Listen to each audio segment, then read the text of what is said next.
Well, hello, dear comrades, and welcome to this new episode in our close readings of Tolstoy's What is Art? Today we read chapters 12 to 14, which are the continuation of Tolstoy's analysis of counterfeit art, which we began last week covering chapters 8 to 11. In the previous episode, we went through chapter 8, which reveals the target audience of counterfeit art. It's revealed to be an elite class, so the first characteristic, counterfeit art is elitist and on purpose inaccessible to the masses by being deliberately incomprehensible. The second characteristic is the consequences for art itself, which were separated into 3 chapters. The first consequence, viewed in chapter 9, is that art becomes impoverished. Instead of transmitting a diversity of feelings, it transmits only 3 base emotions: pride, sexual lust, and boredom. Chapter 10 looks at the second consequence, which is the loss of comprehensibility. Counterfeit art takes incomprehensibility as a sign of high art, which is in complete contradiction with reality and history. The trend was that the highest arts were the ones comprehensible by the masses, not the ones that are incomprehensible and only grasped by a small elite circle. And the 11th chapter looks at the third consequence, that art becomes a simulacrum of art. And we've been through the methods to make, counterfeit art, which are borrowing, imitation, effectfulness, and diversion.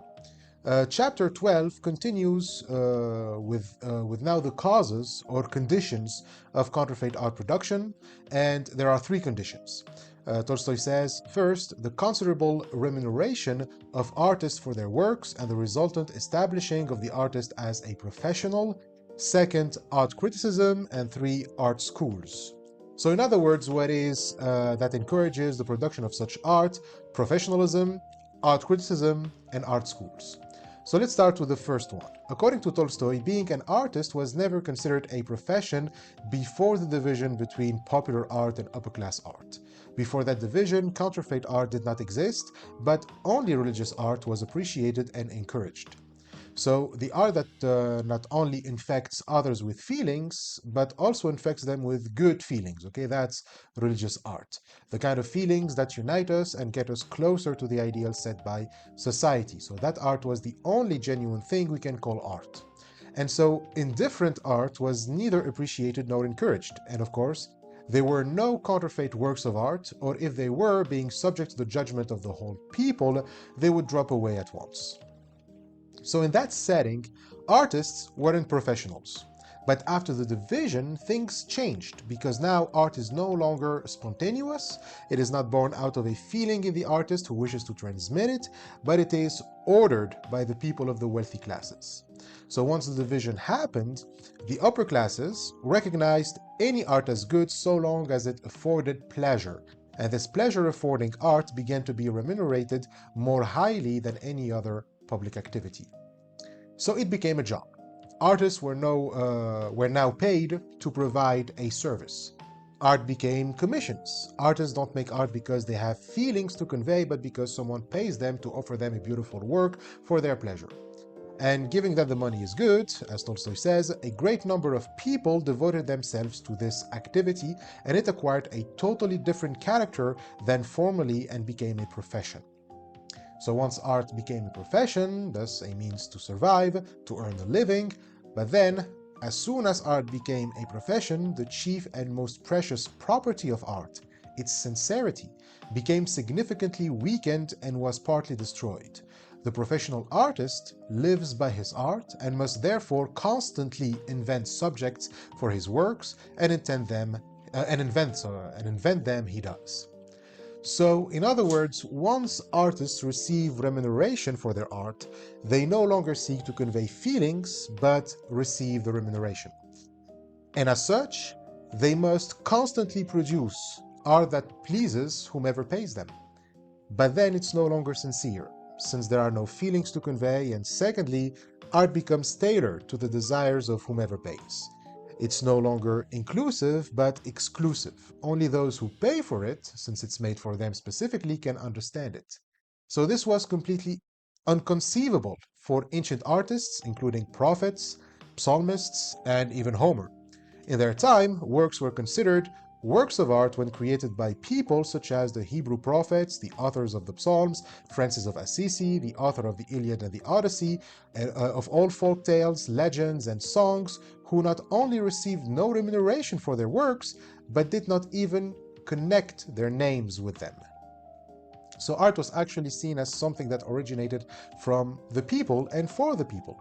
Artists were mostly anonymous. This doesn't hinder their authenticity or sincerity. We are still talking about the feelings that individual artists felt.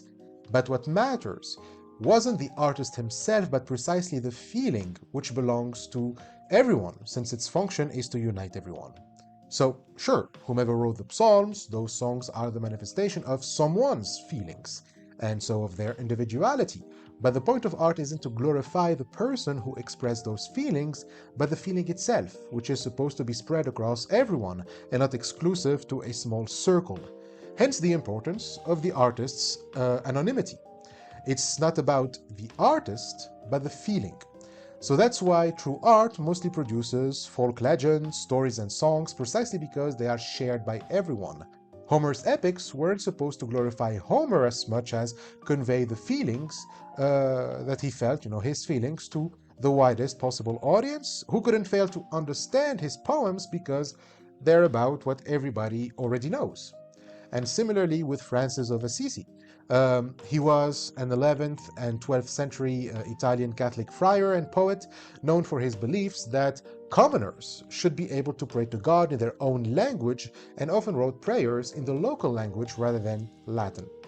Now contrast this with upper-class arts, where art slowly becomes about the glorification of powerful people, of kings and popes, and then about the artists themselves.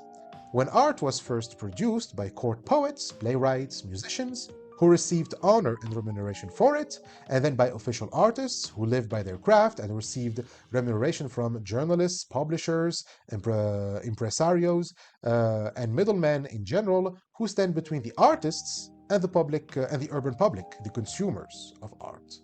This professionalism is the first condition for the spread of counterfeit false art. So, the upper classes, insofar as art is concerned, are made of the artists and the consumer of arts. These are the ones who pay the artists to produce art, and thus art production as well as consumption remains trapped in this bubble of artists and middlemen. It never reaches the public, reinforcing even more the divide between the two. Art then becomes a profession when it becomes a transaction between the artist and the consumer of art. Moving now to the second condition, the art critics. Art criticism reinforces even more that divide between the upper class, made of artists and consumers of art, and the rest of society. Tolstoy defines it as the evaluation of art not by everyone, and above all not by ordinary people, but by learned, and therefore perverted, and at the same time self-assured individuals. So, a part of the consumers of art, the critics, have the function of limiting the evaluation of art to the consumers. Only their judgment on art is valid, and so the working classes don't have a say in it. In other words, critics are the stupid discussing the clever. So what does he mean by this? Well, usually it is said that critics explain works of art. Critics explain. But what do they explain? So the question is paradoxical for Tolstoy because it implies that art needs an explanation. But as he says, if an artist, if he is a true artist, has in his work conveyed to others the feelings he has experienced, what is there to explain? If you need to explain a work of art, even within the theoretical framework, that the point of that work is to convey a feeling, then it has to imply that first the feeling wasn't conveyed, and then with your explanation, those who failed to feel the feelings in the first place will be able to feel it now. But that just means that the work of art is just bad. If it was good, then the feeling expressed by the artist is conveyed to others regardless of whether the work is moral or immoral. You can say that some people find some works of art disturbing, morally speaking. The work can portray things that we consider taboos. Certainly, as we've seen last week, one of the methods of counterfeit art is through effects, which are often used for shock value, and what is more shocking than immorality. But that doesn't prevent feelings from being expressed and conveyed, if there are. In the same way, some works of art can be moral, as in they portray subjects that we consider moral, and so they can affirm our moral beliefs, but that doesn't mean that they have feelings either, and so they shouldn't be valued on the basis of their moral content. But neither morality nor immorality in art can prevent us from feeling what art is conveying, and so if the critic thinks that their explanation will either make us see past the immorality or the morality of the art, and then get a disposition to feel the feeling, then the critic is wrong and obsolete. Even if you have moral barriers that can just be, at the level of pleasure, but a good work of art manages to move you with its feelings regardless. You may be angrier at yourself when you consider the work of art immoral, but you got, moved nonetheless. But the feeling was conveyed, and so there is nothing to explain. And an explanation also presupposes that art is about interpretation. If I don't like or don't react emotionally to a work of art, the critic takes it that there is something wrong with how I interpret the work of art. In other words, how I explain the work to myself. And so the critic thinks that by giving me another explanation, and of course I have to think that their explanation is legit, since the critic is the authority here, then I can see the work of art differently and appreciate it. But again, if the work of art needs the help of the critic, if it requires that I do some sort of intellectual exercise to appreciate it, then it is bad art, because the point of art is to express something that cannot be expressed in words. What the critic is saying is trying to express in words what the artist tried to explain in art, meaning the feelings of the artist. Given that it is impossible, failing to be moved by art, failing to feel the feeling of the artist, means that the work is bad or contains no feelings. So Tolstoy says, if it is conveyed to others, they experience it, and experience it, moreover, each in his own way, and all interpretation is superfluous. If the work does not infect others, then no interpretation is going to make it infectious. Artistic works cannot be interpreted. If it had been possible for the artist to explain in words what he wished to say, he would have said it in words. But he has said it with his art, because it was impossible to convey the feeling he experienced in any other way. So critics often like to expose those who fail to appreciate art, and especially upper-class art and counterfeit art, as deficient. Like my inability to understand Baudelaire's poems because it's because I must be stupid and in need of a critic to explain it to me, though always with a certain disdain. But Tolstoy flips it around. What is being exposed and revealed isn't the stupidity of the commoner who fails to appreciate art, but that of the critic. He's the one actually failing to understand art because he's incapable of being infected by art. And this shows through his activity, trying to interpret art as if art can be interpreted, meaning that its essence, the feelings that it conveys, can be put into words. So the interpretation of a work of art in words proves only that the interpreter is incapable of being infected by art. That is indeed so, and strange as it may seem, it is the people least capable of being infected by art who have always been critics. For the most part, they are people with a ready pen, well-educated, intelligent, but with a completely perverted and atrophied capacity for being infected by art. And therefore, with their writings, these people have always contributed significantly and still contribute to perverting the taste of the public that reads them and believes them. Art criticism did not and could not and cannot exist in any society in which art is not divided into two and is therefore evaluated by the religious worldview of the whole people. Art criticism emerged and could emerge only in the art of the upper classes who do not recognize the religious consciousness of their time. So remember what religious consciousness is in Tolstoy. Yeah? It's the ideal towards which humanity and each human being strives. Before the divide, when art was by and for the whole people, religious consciousness was art's definite and indisputable inner criterion. It means that evaluation comes from within. A man, just as much as a people, evaluate a work of art from their religious consciousness, from their ideal of unity. However, once the divide occurred, judging a work of art no longer relies on religious consciousness, since now it's no longer the feelings that I get from a work of art that serve as criterion, but the criterion becomes whatever authority says about it. Like, it's no longer about the ideals that we set to reach, the meaning of life, what is good and evil, and around which we unite. It's basically the goal we set as humans and members of nations. Evaluating art should be based on that. Now, yes, religious consciousness implies morality, and we just said that art shouldn't be valued based on its moral content, but on whether or not it conveys feelings. Like, good art is an art that manages to convey feelings. And it's true, but that is just the basic level. It's not about distinguishing good from bad art, but art from non-art. Every work that conveys feelings is genuinely a work of art, and then we determine if it is good or bad based on religious consciousness.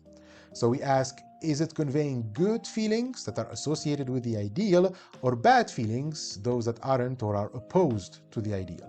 So does it convey feelings, and then does it convey good feelings? So these two levels of evaluation are inner criteria, since they both stem from religious consciousness, or at least the proper conditions to form such consciousness. This is mostly about the first level. So it is inner because it is based on what we, as a collective, but also at the individual level too, I guess, consider good. It comes from our consciousness. But once art was divided, the art of the upper classes does not have this religious consciousness, and therefore the lovers of this art must inevitably hold to some external criterion. What makes art good in the upper classes doesn't come from within, but from without. Without a religious consciousness, they are forced to let others decide for them what they should be considered good. In other words, they have to refer to the judgment of an authority instead of referring to their own judgment based on feelings. So they appeal to the aestheticians, the experts in terms of art, the critics, whatever the aesthetician claimed to be art will welcome that as art too.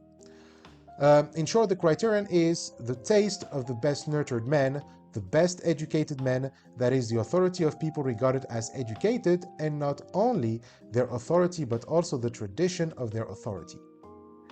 But since it doesn't come from them, this criterion, being external, will never be internalized, and therefore never genuine, even for the aestheticians themselves.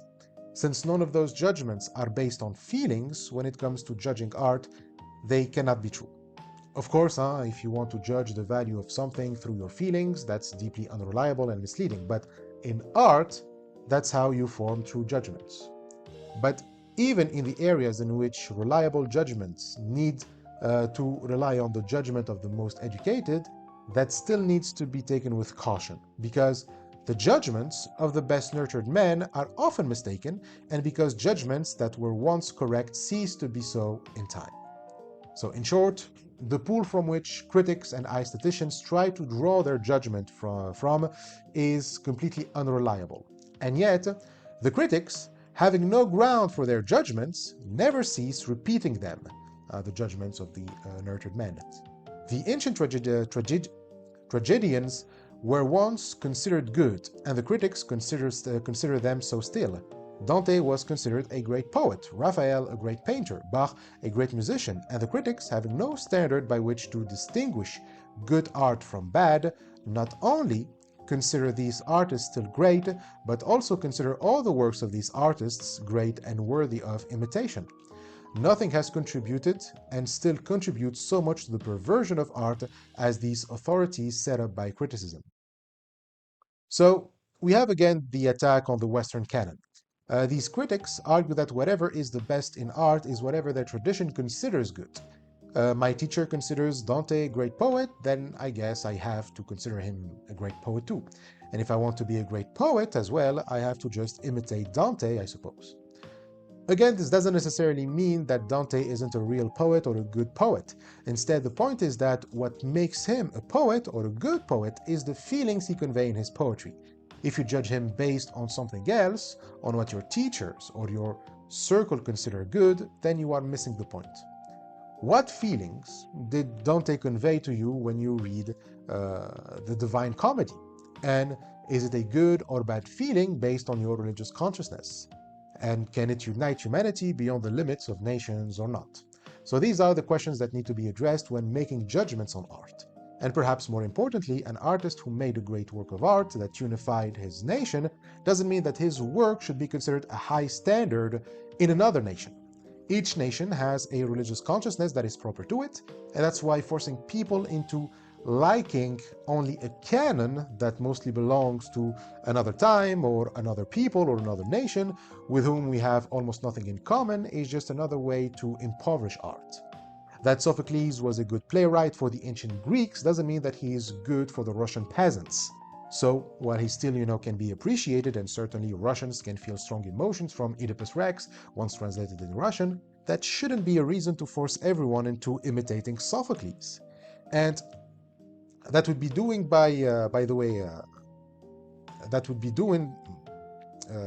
is just at best reproducing the same feeling that we can just experience again by watching Oedipus Rex.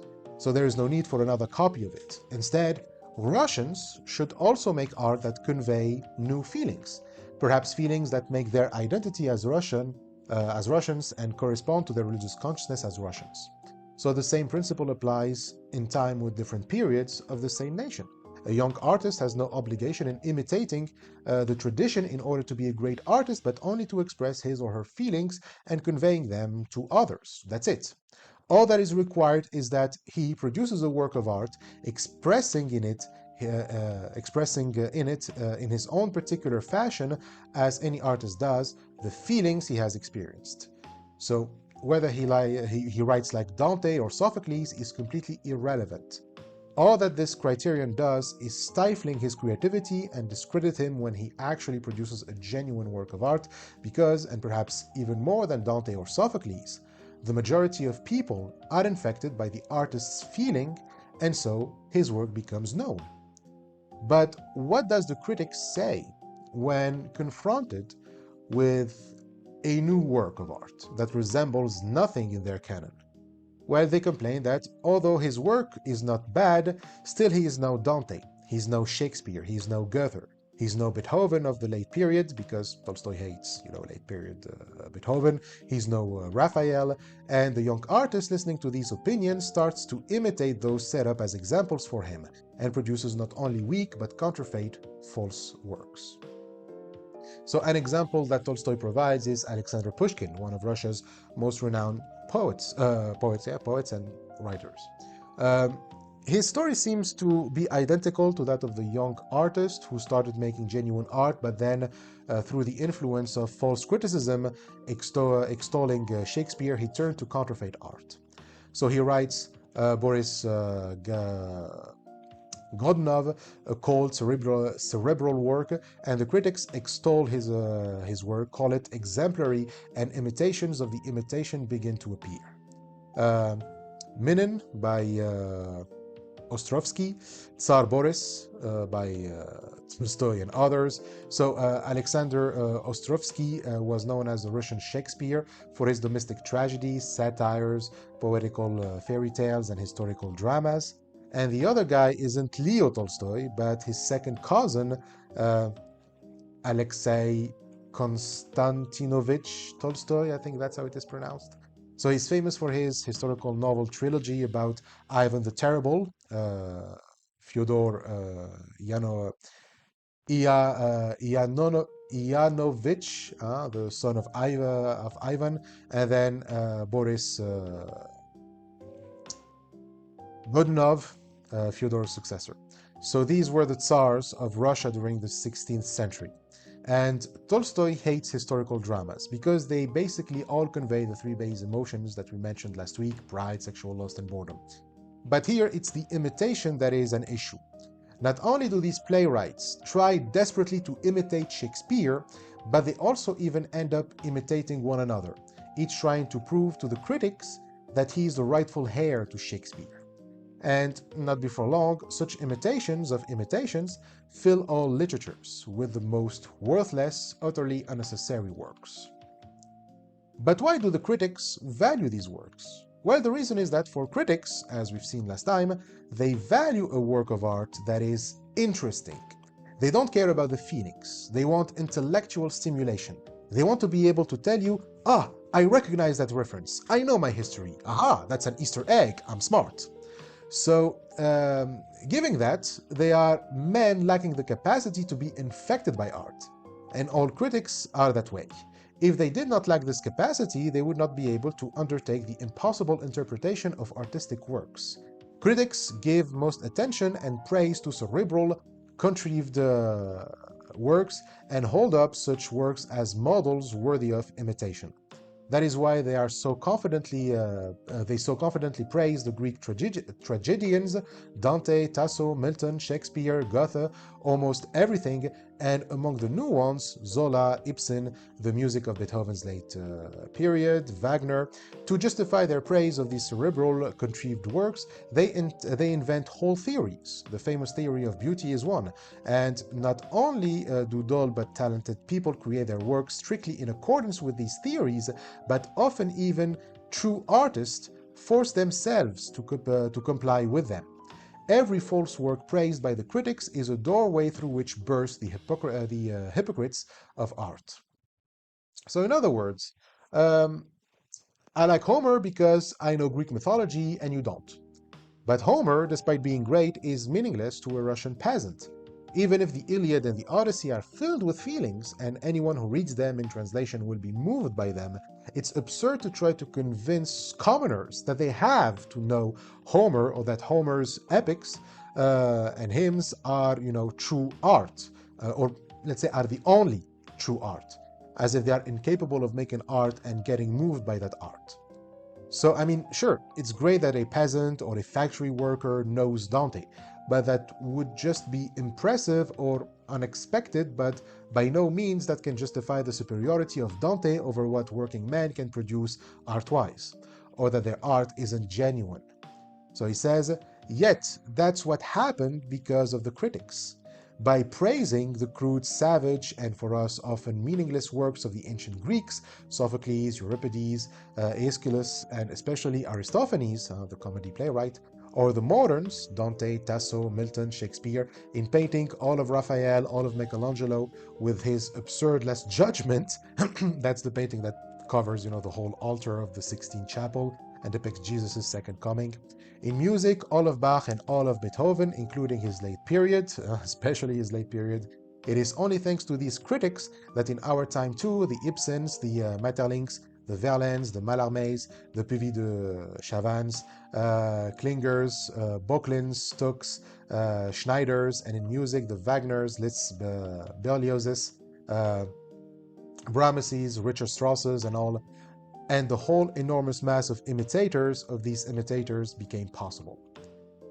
And before moving on to the third condition, now the art schools, Tolstoy spends 2 paragraphs on Beethoven and Wagner, and he portrays Wagner as a successor of Beethoven. So what is wrong with Beethoven? Well, first, Beethoven produced countless works, often written hastily and on commission. So, it's not sincere, but still. There are more artistic works as well, despite their artificiality of form. So far, so good. A few pieces are worthy to be genuine art in Beethoven, but then he completely lost it. Why? Because of his growing deafness. So that's Tolstoy, he's a savage. The dude went deaf and Tolstoy is like, he's worse now. So, quote, he cannot hear and is beginning to write totally contrived. Unfinished and therefore often meaningless, musically incomprehensible works. I know that musicians can imagine sounds quite vividly and almost hear what they read, but imaginary sounds can never replace real ones. An even composer must hear his work in order to put the finishing touch to it. Beethoven could not hear and could not put the finishing touch to his works, and so he released into the world what amounts to artistic gibberish. Yet criticism, having once recognized him as a great composer, finds particular joy in latching on precisely to these ugly works, seeking extraordinary beauties in them, and to justify its own praises, it perverts the very idea of musical art by ascribing to it the property of portraying what it cannot portray. And imitators appear, a numberless host of imitators of these ugly attempts at works of art created by the deaf Beethoven. So yeah, if you have a disability, it's over. You cannot be an artist, apparently. If you are blind, don't try to be a painter. You hear that? John Bramblett. So what you're doing is not art, dude. Tolstoy says so. So anyways, and who are these imitators of the deaf Beethoven? Well, enter Wagner. Wagner appears, who first of all praises Beethoven in his critical articles precisely the Beethoven of the late period and establishes a connection between his music and the mystical theory of Schopenhauer, as absurd as Beethoven's music itself, that music is the expression of the will. Not particular expressions of the will at various stages of objectivization, but of its very essence. And then following this theory, he writes his own music in connection with a still more false system of the unity of all the arts. And after Wagner, there appeared more new imitators still further removed from art. The Brahmses, the Richard Strasses, and others. So not going into details with Schopenhauer, but the main point is that for him, the claim that music is expression of the essence of the will means that, unlike other arts, which represent the world of appearances, like objects, bodies, actions, music expresses directly the deepest reality underlying all things, which he calls the will, like a blind, universal force of striving, desire, and endless becoming. So while painting or literature mediate reality through images and concepts, music bypasses representation entirely. It does not depict anything in the world, yet it moves us with an immediacy and depth that suggests it corresponds to something perhaps more familiar than appearances. And this Schopenhauer takes it to be the will, the inner structure of existence itself. So obviously Tolstoy fundamentally disagrees here. This is one of the mystical definitions of art and beauty, and we already mentioned it in the third chapter with a survey of, beauty's definitions. So the point is, critics push artists into counterfeit art because they keep telling them that they have to imitate the models that they, the critics, tell them are the best ones and the highest ones. And then we move to art schools, which make the harm of the critics pale in comparison. Like the consequences of criticism are a bruise compared to the consequences that art schools have on artists and art. So the role of these institutions play in perverting art, and the taste of artists is hardly less harmful. Now, it's unsurprising that if something becomes a profession, there will be schools to teach and form, for that profession. You are going to have methods that were developed for teaching this profession, and those who choose art as their profession began to study these methods. And so professional schools appeared. Classes of rhetoric or literature in public schools, academies of paintings, conservatories of music, schools of dramatic art, etc. And so we can see the problem here. These schools are not teaching art, though they say they do, but counterfeit art. If indeed they teach art, then they teach how to convey to others the special feelings that we, as artists, feel, right? But that's just it. It cannot be taught. At best, the only thing that it can teach you is a historical account, like, Marcel Proust conveyed feeling X to his audience in the form of novels, and that's it. He says, no school can call up feelings in a man, and still less can it teach a man what is the essence of art, the manifestation of feeling in his own particular fashion. The one thing a school can teach is how to convey feelings experienced by other artists in the way that these other artists conveyed them. Precisely, this is what is taught in art schools. And this education not only does not contribute to the spread of true art, but on the contrary, by spreading artistic counterfeits, more than anything else, it deprives people of the ability to understand true art. So, even if it teaches how Proust managed to convey a certain feeling, that is still not going to help you produce true and genuine art, because if you try to convey feelings like Proust using his methods, his style or literary devices, well, might as well just read Proust. This is again the copy objection. Schools only teach how to copy previous artists. They tell you if you want to express and convey feelings, here's how Proust did it. and now you go do it like Proust and let the magic of the method convey the feelings for you. But that's not how conveying feelings work.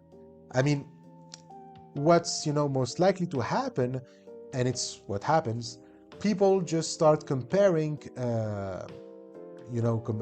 comparing them to the artists that, are taught to them, thinking that they will be the next Proust, for example. They start comparing themselves to the artists that they are, that the teachers are teaching them. So they think that, they will be the next, the next Proust, the next Rabelais, the next Dickens, or, a better original one that buries the master. So it becomes about prestige more than about feelings. Plus, turning art into a profession means that more and more people want to learn it in order to make it, to turn it into a living. But this is definitely going to attract a lot of people that simply don't have anything to say. We cannot have feelings or new feelings all the time, like on demand, as if, we are constantly seeking to express something. But that's what's going to be required from you. Since you are expected to produce many works to sell as much as possible, to always remain relevant in the face of your competitors, you have to force yourself to talk about things that you have no desire to talk about. Tolstoy sees this in literary art, for example, where he says, people who have no wish to say anything are taught the skill of writing a many-page composition on a topic they have never thought about, and of writing it so that it resembles the writing of authors recognized as famous. This is taught in the public schools. But also in the other forms of art as well.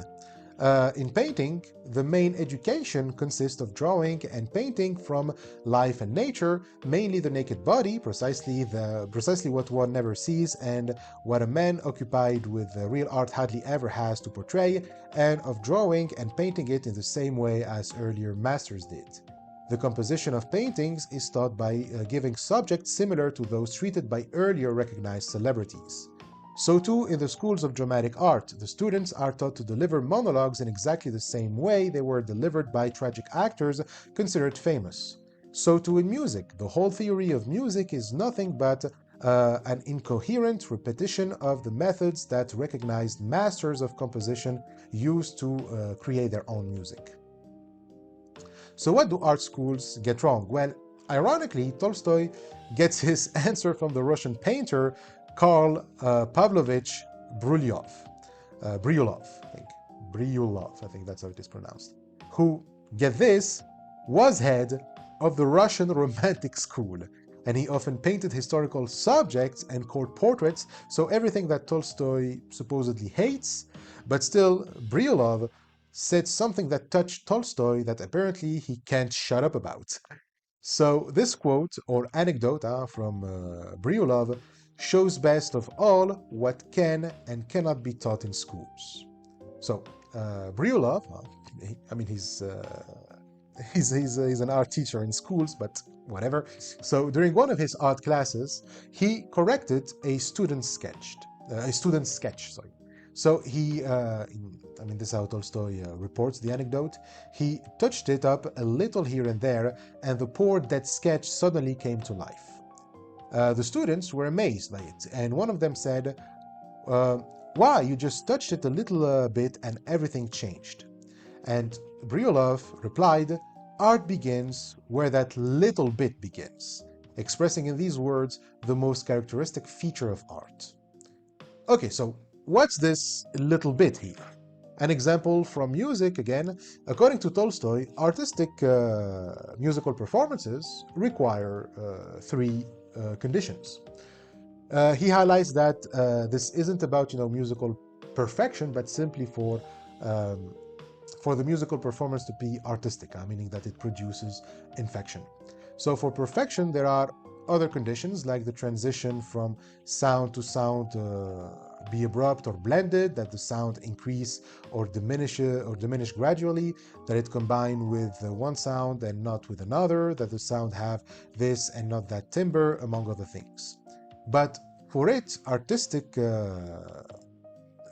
to be artistic, you need the pitch, the duration, and the intensity of the sound. So he says, a musical performance is art and can infect only when the sound is neither higher nor lower than it ought to be. That is, the infinitely small center of the required note must be played, and it must have exactly the necessary duration, and the intensity of the sound must be neither stronger nor weaker than necessary. The least deviation in the pitch of the sound, one way or the other, the least lengthening or shortening of the duration, and the least strengthening or weakening of the sound as compared with what is required, destroys the perfection of the performance and consequently the infectiousness of the work. So I'm neither a musician nor a musicologist, so I don't know what he's talking about here, but if you are a musician and you agree or disagree, let me know in the comments. If there are songs that fit this description, tell me. But yeah, apparently, if you want your music to be artistic, if you want it to convey feelings and infect others, that's possible only if the performer finds those infinitely small moments required for musical perfection. Apparently, this is like, the reverse of fine-tuning, where a small variation in a parameter causes the whole system to collapse. Here, it's the small adjustment that cause, the whole thing to work. Like, art doesn't require that much to be art, just small adjustments. And the problem with schools is that they tend to suggest that to make a work of art, that is a grandiose task, when what's required are little bits. You can borrow all you want from past artists. You can imitate reality as much as you can. You can throw in all the effects and intellectual facts you want. None of them will make your art alive. What breathes life into it are these little bits, these little bit adjustments. Now, this sounds like a method that can be taught in school, and after all, it's an art teacher that came up with it. But that is a mistake. If there is something that cannot be taught, it's those little bits, because that little bit will be located differently depending on the feeling that the artist wants to convey. In music, the little bit more appropriate for the feeling to be conveyed differs from an artist to the next. One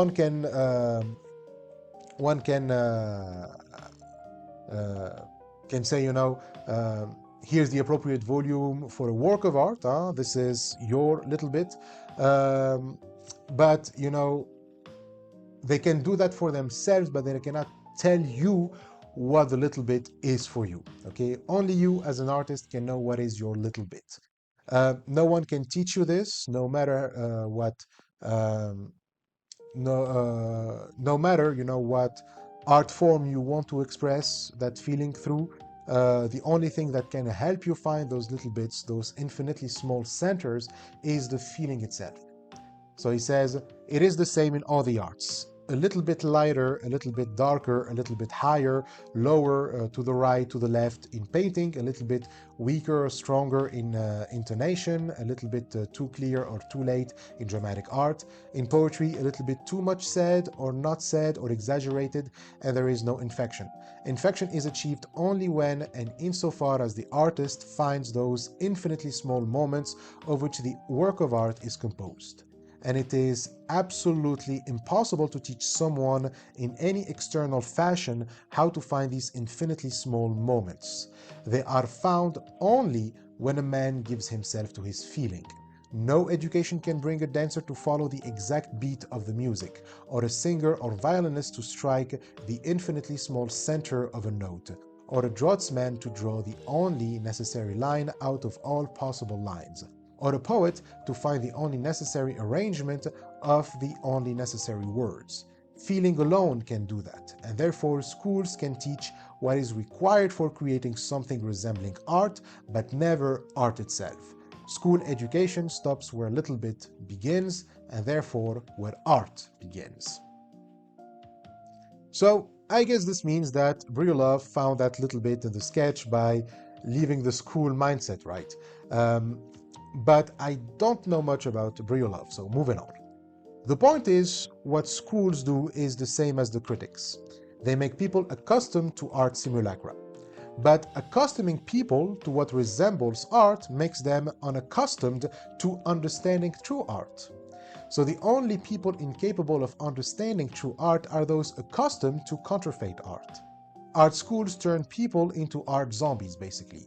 You become incapable of making or even recognizing true art because your ability to feel has been shut down.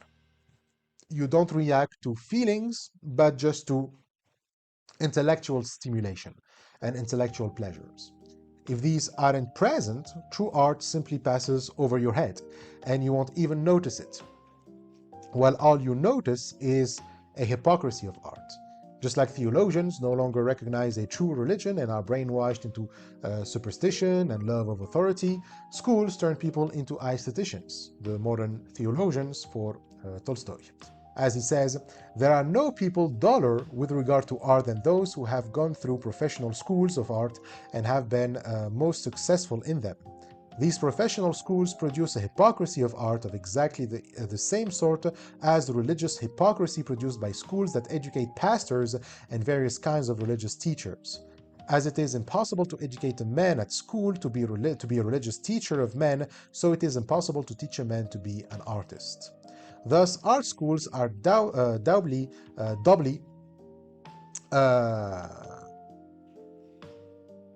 uh, per, per, pernicious for art, first by destroying the capacity. Sorry, my brain just stopped working for a second. First by destroying the capacity to produce real art in people who have the misfortune of attending these schools for 7 or 8 years of study. Secondly, because they multiply by enormous quantities that counterfeit art which perverts the taste of the masses and with which our world is filled to overflowing. But also isn't against, learning the methods used in art, you know, in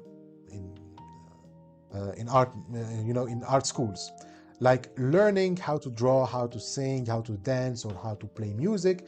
These should be taught in school, but they should be taught for all students actually, and by students I mean pupils, like elementary school. There are no art schools because there is no such thing as professional artists. Everyone gets to learn the tools and methods usually used to make art in their early days, in the beginning of their education, and then if they have talent or wish to perfect themselves, they should do so independently and freely. So he says, for people who are born artists, to learn the methods of the various kinds of art which have been developed by early artists, there should exist classes of drawing, music, and singing in all primary schools, after the completion of which every gifted student, by making use of existing and generally available models, could perfect himself independently in his art. And so that covers the 12th chapter about the 3 conditions that produce counterfeit art: the professionalism of artists, criticism, and schools of art. So these are responsible for the present situation when the majority of people have absolutely no understanding of what art even is and mistake for art the most crude counterfeits of it. Now, chapter 13 is a chapter that you actually can skip because it's just about Wagner. It's like a case study where, Tolstoy goes through Wagner's Nibelungen Ring as a perfect example of counterfeit art. Like everything wrong with counterfeit art, you have it in Wagner's opera. The whole chapter is about Tolstoy attending the opera. He discusses the scenes and then, the people's reaction to the performance, how they all, praise it when in reality it's not art at all, and then wonders why they do it. Now, he doesn't go through everything that happens, like he doesn't go through the entire plot of the opera, but if you want to know everything that happens, he puts, the entirety of it in the second appendix at the end of the book. As I said, it's mostly just a recap and a description of the audience's reaction and why they react that way, but he'll give other examples of counterfeit art in the next chapter, so you can just skip this one, or if you want to go along with me, here we go. So according to Tolstoy, there's an innate ability to perceive genuine art, to which we will come back in the next chapter. And it's this ability that allows us to distinguish between genuine and counterfeit art. But the upper classes, the people of Tolstoy's circle, have lost the ability to perceive genuine art and have become used to taking as art objects that have nothing in common with art. And the best example of an object that is not art but taken to be art is the works of Richard Wagner, which are more and more appreciated and recognized of late, not only by the Germans, but also by the French and the English, as the highest art opening new horizons. So what is wrong with Wagner? Well, it's precisely what makes it unique. The peculiarity of Wagner's music, as is known, consists in this, that music must serve poetry, expressing all the nuances of the poetic work. So in this case, music serves poetry in the sense that music must bring poetry or poetical texts to life. Like Wagner is one of those artists that combine art genres, which appeared in the Renaissance. It started with the combination of drama and music, invented in 15th century Italy to restore what was imagined to be Greek musical drama. Tolstoy is very skeptical of any reconstruction of Greek art because, as we've already seen, many practices attributed to the Greeks were actually invented by the European upper classes to justify their views on art. Now, the Greeks did include music in their drama performance, but as accompaniment only. Tolstoy will use, the term mood when you combine art forms, and we will come back to it. But arts cannot really coincide. What Tolstoy is referring to here is the 16th century Italian group of humanists known as the Florentine Camerata. And these guys basically invented opera.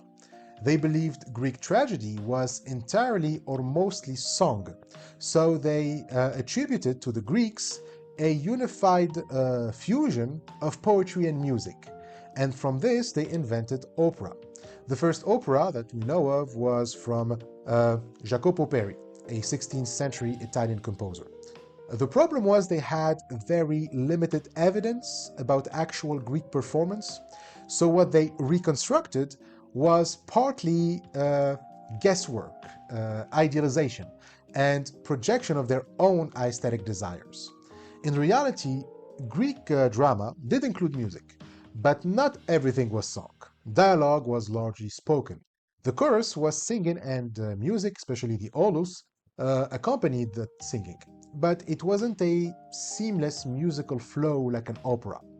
And so the idea that there was a combination of music and drama since the ancient Greeks was an invention of the upper classes, and which Tolstoy calls an artificial form, which was and is successful only among the upper classes. So fast forward to the 18th and 19th century, gifted musicians like Mozart, Carl Maria von Weber, Giacchino Rossini, I think that's how it is pronounced, Gioacchino Rossini, and others did something peculiar. Inspired by the dramatic subject, they have given themselves freely to their inspiration, subordinating the text to the music, with the result that in their operas, only the music to a certain text was important for the listener, and not the text itself, which even when quite meaningless, as for example in the Magic Flute, still did not detract from the artistic impression of the music. So subordinating the text to music means that the story is not, the real center. The music becomes the true substance, and words are almost a pretext, a framework, or even something replaceable. Tolstoy uses the Magic Flute, Mozart's opera, as an example because the plot is fragmented, filled with symbolic allegories, if not incoherent.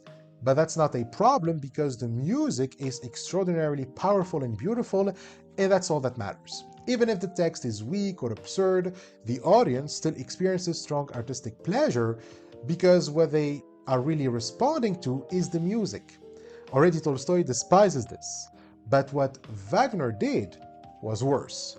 He wanted to correct opera by making music subserve the demands of poetry and merge with it, which for Tolstoy is an absurdity because each art has its own definite sphere, not coinciding with but only touching upon other arts.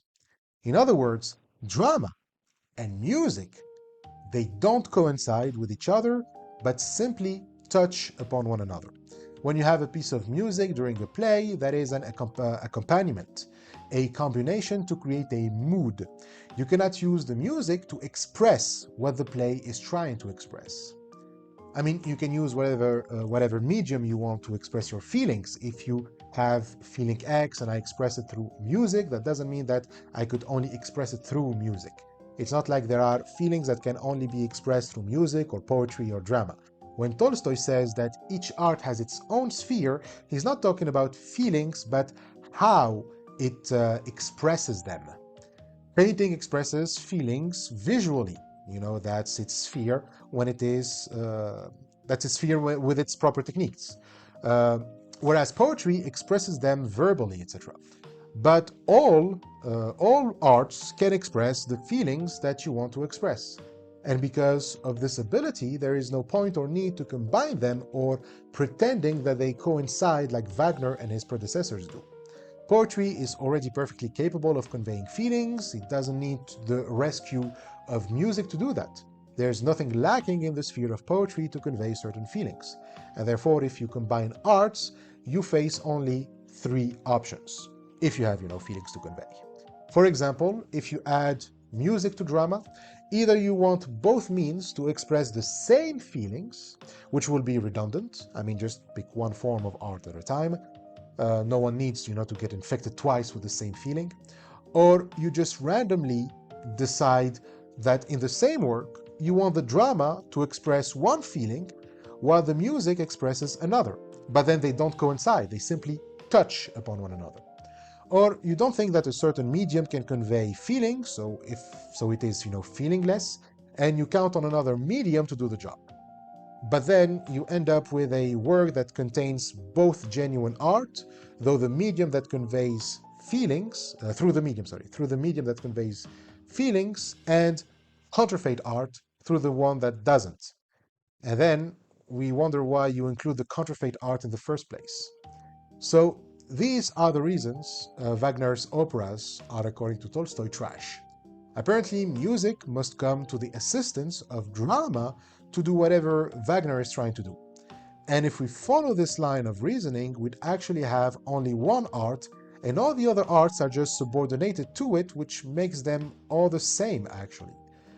And while it is true that all arts can express your feelings, once you chose one art to put that feeling in, no other means can reproduce that same feeling. You cannot use music to reproduce a poet's feeling that he expressed in his poems. And that's precisely what Wagner wants, apparently. Music for him is here to express what the text is trying to express, and apparently fails to do so. And this is where the difficulties begin. As Tolstoy says, if the expressions, not of many, but even of only two arts, the dramatic and the musical, are joined into a single whole, the demands of one art will make it impossible to fulfill the demands of the other, as always used to happen in ordinary opera, where dramatic art subserved, or rather yielded place to musical art. These are the predecessors. But Wagner wants musical art to subserve dramatic art, and both to be manifest with full power, so he flips it around.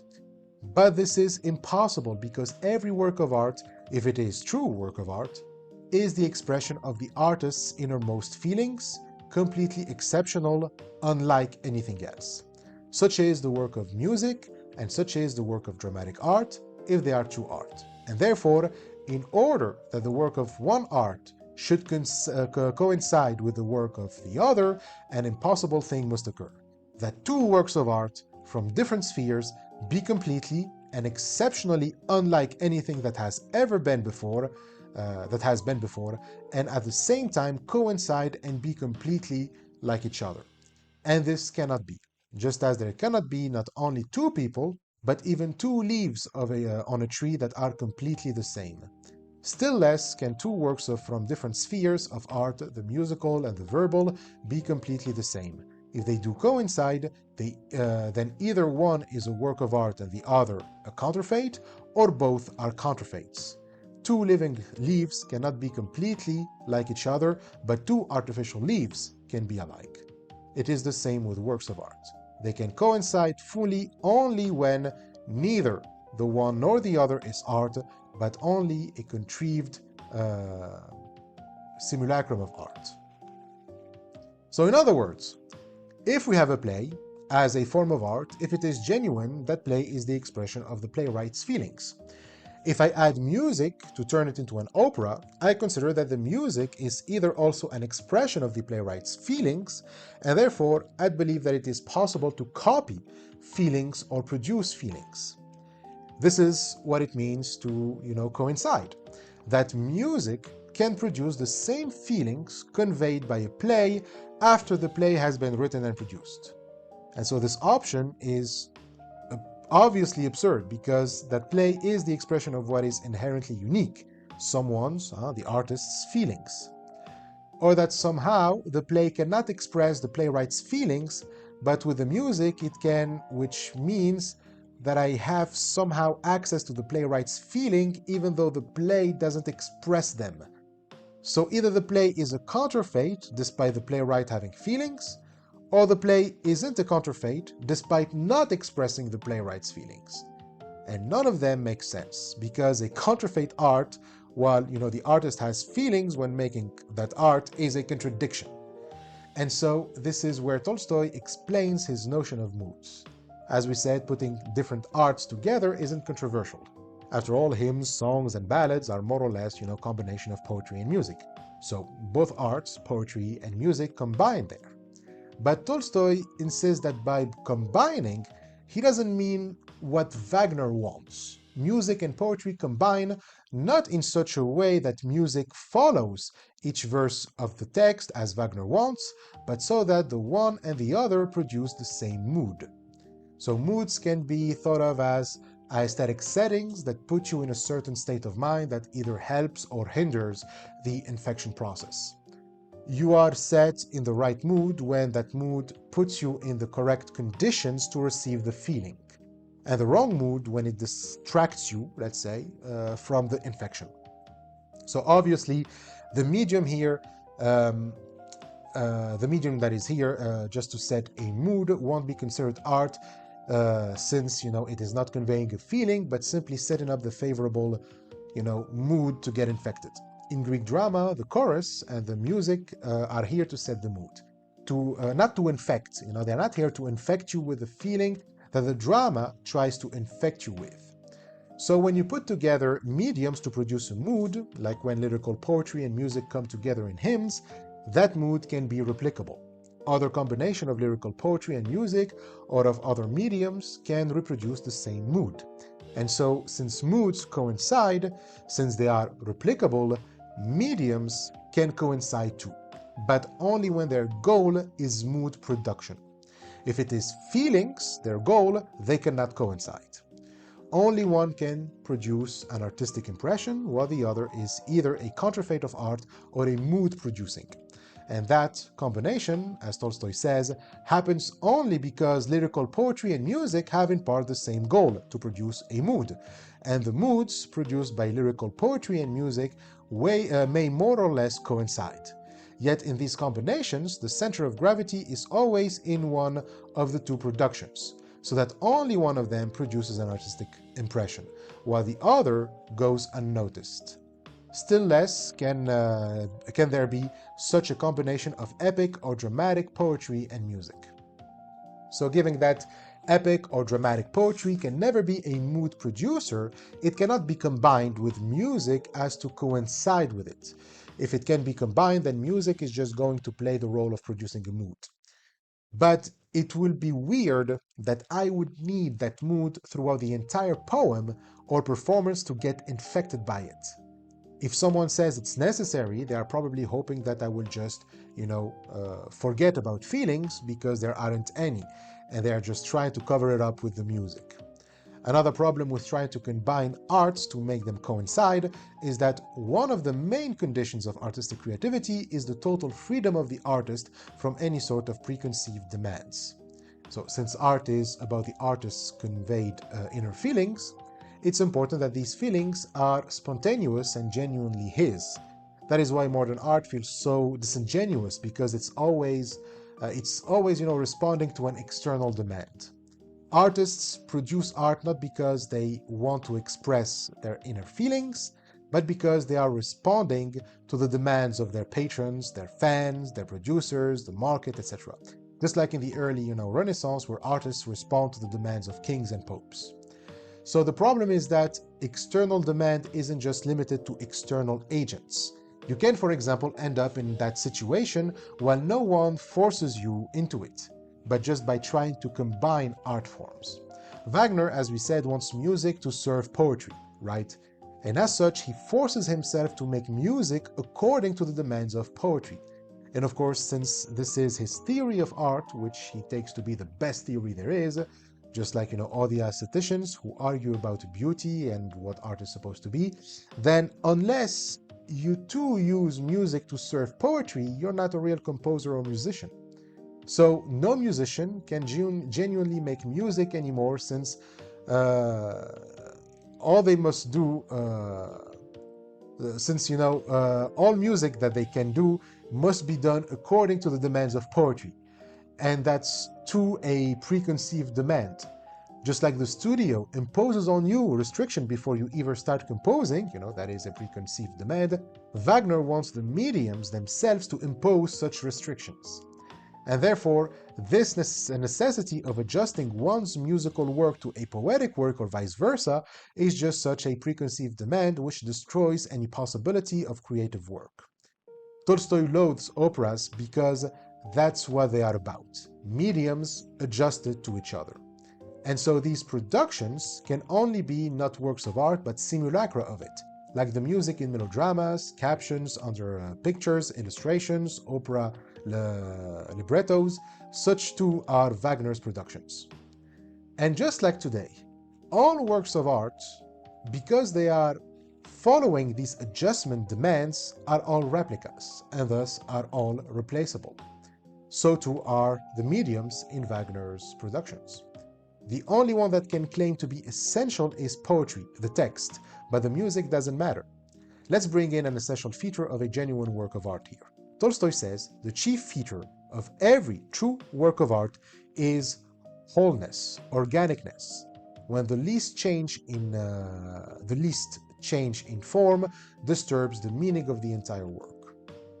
So this feature is absent from the new music of Wagner. A true work of art is like an independent living thing. All of its components are necessary for its functioning, for it to breathe, to infect with feelings. Remove one thing, one organ, and move it to somewhere else in the body, and the whole thing shuts down. And the same holds true for a true work of art.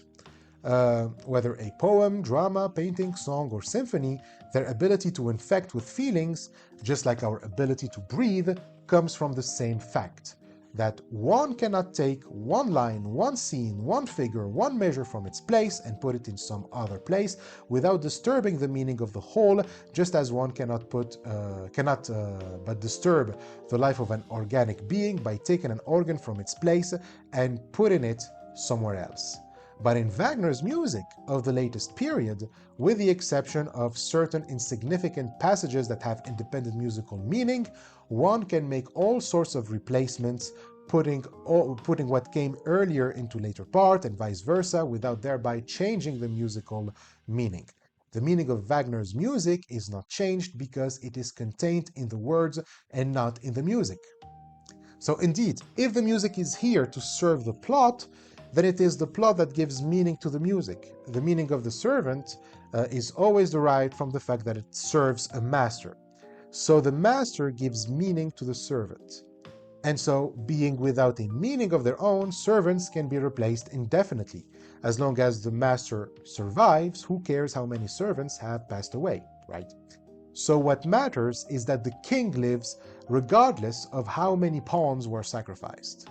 So music is condemned to the same fate. When you go see an opera, you are handed a text, and that is the plot of the story, that is the meaning.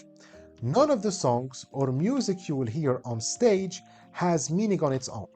And so whatever song or melody you will hear, it's the text that was handed to you that determines its worth. So give a scene the music of another, and it won't change anything since the music isn't here to convey feelings but express whatever Wagner thinks the text expresses. In other words, what Wagner with music, what he does with music is like a poet trying to use verses to illustrate a symphony. I mean, yes, you can use paintings to illustrate a story, which Tolstoy doesn't like and doesn't consider that art. But at least you can visualize a painter illustrating a scene from a book or a play or a poem. But for music to illustrate a story or a poem to illustrate a symphony, that requires high metaphysical gymnastics. So the musical text of Wagner's operas are like a poet, and it must be a very bad poet, as Tolstoy says, the kind that crippled his language so as to be able to write verses on any subject, in any rhymes, in any meter, and have them come out resembling verses with meaning. So Wagner is like that poet, trying to illustrate some symphony or sonata of Beethoven or a ballad of Chopin with his verses. But how can he proceed? A symphony or sonata or a ballad are made of many different measures. So the poet will have to group measures together and produce verses that correspond to them. But the end result will be a chaotic poem with no meaning whatsoever. So here's how the process goes. For the first few measures of a certain character, he would write verses which, in his opinion, correspond to those first few measures. Then, to the next few measures of a different character, he would write what were, in his opinion, corresponding verses with no inner connection to the first verses, and, moreover, with no rhyme or meter. Such a work without the music would, in a poetic sense, be exactly like Wagner's operas in a musical sense, if they were listened to without the text. So that's what Wagner does with music. He takes a text and he tries to compose a music that corresponds, in his opinion, meaning that it is just in his head, so corresponds to the text. And again, it's not an accompaniment. Music isn't setting the mood here, it is the text. But yeah, just like a text trying to be music is shit, a music trying to be text is also going to be shit. But guess what? There's even worse than that. What if the poet, or Wagner, are trying to illustrate something that is already shit? If you suppose that you have a poem that is a genuine work of art, and you try to illustrate it, that illustration is going to be bad, it's going to be a counterfeit, since you cannot use an art to illustrate another, because you cannot reproduce the feelings that a painting is conveying in a symphony. But what happens when the material you try to illustrate is itself a counterfeit? You make a counterfeit of a counterfeit. And that's how bad Wagner is. If the music is catastrophic, the text the music tries to illustrate, that very text which the music must serve, is even worse. And maybe that's why music insists on music, because maybe he needs it to distract us from how awful the text, the plot, and his characters are. And the text, that Tolstoy has in mind is Nibelungenring.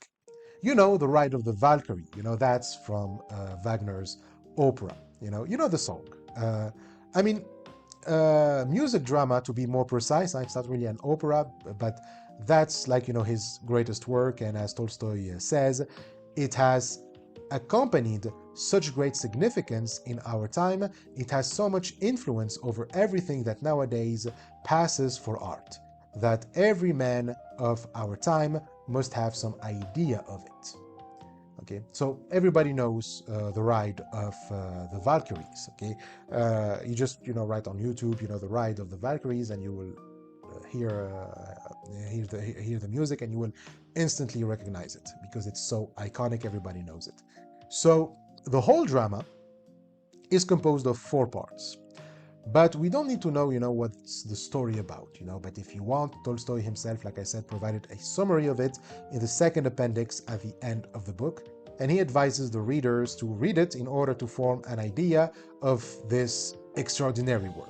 Extraordinary is sarcastic there, of course, since for him the story itself is an example of a poetic counterfeit crude to the point of being ridiculous. So we won't read the summary, but you can easily find it in the public domain. You can find Maude's translation in Project Gutenberg and read Tolstoy's summary in the third appendix. The first translation of What is Art had 4 appendixes, but that doesn't matter. The 3 others are just, quotations from poets and writers Tolstoy judges to be shitty artists.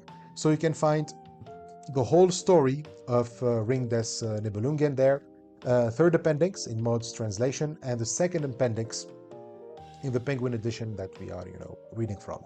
So anyways, we will read an even smaller summary of the second act because Tolstoy is going to provide here. You see, because so many people say that one cannot judge the works of Wagner without having seen them staged, Tolstoy decided to go see it. And so there was in Moscow a performance of the second day or second act of this drama, The Best of All I Was Told, and I went to see it. But it's actually not the third part of the story. So he's going to describe this, his experience, what he saw on stage, but also the summary of the second act. So this goes on for like 6 to 7 pages, and like I said, you can skip and go to the next chapter or read along with me. So here we go. So he says, when I arrived, the enormous theater was already filled from top to bottom. There were Grand Dukes, and the flower of the aristocracy, and merchants, and scholars, and middle-class clerdom. Most of them were holding the libretto, the text, the story, trying to understand its meaning. Musicians, some of them elderly, gray-haired men, followed the music with score in hand. Obviously, the performance of this work was an event of sorts. I came a little bit late, but I was told that the short prelude that begins the play was of little significance and that I had missed nothing important. On stage, amid scenery supposedly representing a cave in the rocks, in front of some object supposedly representing a blacksmith's apparatus, sat an actor dressed in tights and a cloak of skin, wearing a wig and a false beard. With weak, white, non-laboring hands, from his slack movements, and above all from his belly and lack of muscle, one could see that he was an actor. There were no gyms back then, so actors couldn't get the Marvel treatment. Beating with a hammer, such as never was upon a sword, such as never could be, and beating in such a way as no one ever beats with a hammer, all the while opening his mouth strangely and singing something that could not be understood. We get it, actors know nothing of the working class. Music from various instruments accompanied the strange sounds he produced. From the libretto, one learned that this actor was supposed to portray a mighty dwarf who lived in the grotto and was forging a sword for Siegfried, whom he had brought up. One could tell he was a dwarf by the fact that the actor walked about all the time with his tight-clad legs bent at the knees. For a long time, the actor sang or shouted something, opening his mouth in the same strange way. The music, meanwhile, ran through something strange. Some beginnings of something that had no sequel and did not end with anything. From the libretto, one learned that the dwarf was telling himself about a ring which had come into the possession of a giant and which he wanted to acquire by means of Siegfried. So Siegfried needed a good sword. It was with the forging of this sword that the dwarf was occupied. After this rather lengthy conversation with or singing to himself, different sounds suddenly come from the orchestra. Again, something that begins and does not end, and another actor appears with a horn slung over his shoulder, accompanied by a man running on all fours and dressed up as a bear. And he sicks this bear on the dwarf blacksmith, who runs about without unbending his tight-clad legs. This other actor must represent Siegfried himself. The sounds produced by the orchestra at this actor's entrance are supposed to portray Siegfried's character and are called Siegfried's leitmotif. and these sounds are repeated each time Siegfried appears. For each character, there is one such specific combination of sounds as a leitmotif. So this leitmotif is repeated each time the character it represents appears. Even at the mention of some character, the leitmotif corresponding to his character is heard. Moreover, each object has its own leitmotif or chord. There is a leitmotif of the ring, a leitmotif of the helmet, a leitmotif of the apple, fire, spear, sword, water, and so on. And as soon as ring, helmet, or apple is mentioned, there comes the motive or chord of the helmet, the apple, or whatever. The actor with the horn opens his mouth up as unnaturally as the dwarf, and for a long time shouts some words in singing and receives sing-song answers from Mime. That is the dwarf's name. Okay, so the dwarf name is Mime. The gist of this conversation, which can be learned only from the libretto, is that Siegfried was brought up by the dwarf and for some reason hates him on account of that and keeps wanting to kill him. The dwarf has forged the sword for Siegfried, but Siegfried is not pleased with the sword. From this 10-page, going by the libretto, sing-song conversation conducted for about half an hour with the same strange opening of mouths, one learns that Siegfried's mother gave birth to him in the forest, and all that is known of the father is that he had a sword that was broken, and Mime has the pieces, and that Siegfried knew no fear and wanted to leave the forest, but Mime did not want to let him go. In this conversation to music, at each mention of the father, the sword, etc., the motives of these characters and objects are never omitted. After these conversations, new sounds are heard on stage, those of the god Wotan, and a wanderer appears. This wanderer is the god Wotan. Also in a wig, also in tights, this god Wotan, standing in a silly pose with a spear, for some reason tells all sorts of things that Mime must already know, but that the spectators need to be told anyway. He tells all this not simply, but in the form of riddles, which he orders them to ask him, betting his head, God knows why, that he will unriddle them. Each time the wanderer strikes the ground with his spear, fire comes from the ground, and the orchestra produces the sounds of the spear and the sounds of the fire. The conversation is accompanied by the orchestra, with a constant artificial interweaving of the motives of the characters and objects being talked about. Besides that, feelings are expressed, musically in the most naive way. The fearsome by bass sounds, the light-hearted by a quick running over the treble, and so on. The riddles have no other purpose than to tell the spectators who the Nibelungs are, who are the giants, who the gods are, and what happened earlier. This conversation, also with mouths strangely gapped open, is done in sing-songs, and continues for 8 libretto pages, and for a correspondingly long time on the stage. After that, the wanderer exits. Siegfried enters again and talks with Mime for another 13 pages. There is not a single melody, but all the while the interweaving of the leitmotifs of the characters and objects being talked about. The talk is about Mime wanting to teach Siegfried fear and Siegfried not knowing what fear is.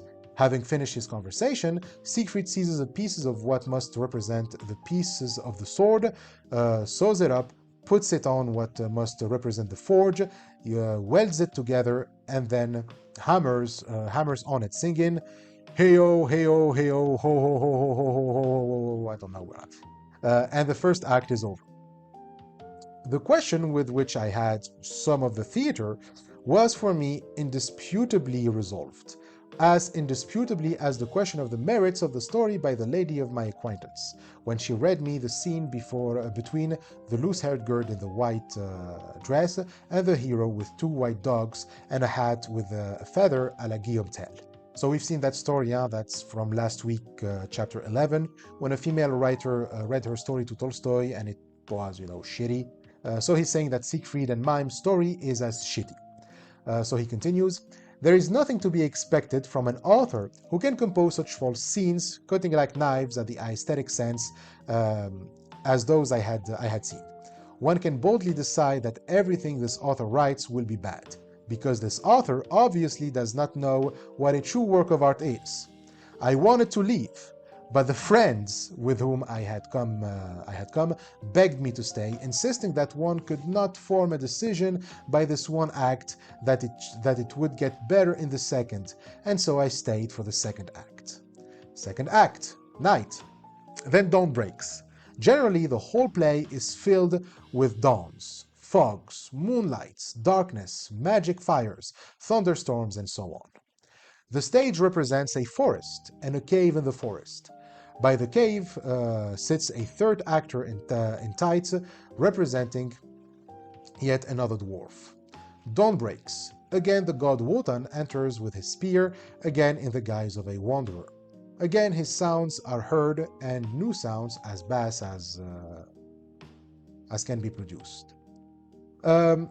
These sounds signify that a dragon is speaking. Wotan awakens the dragon. The same bass sounds are repeated, getting more and more bass.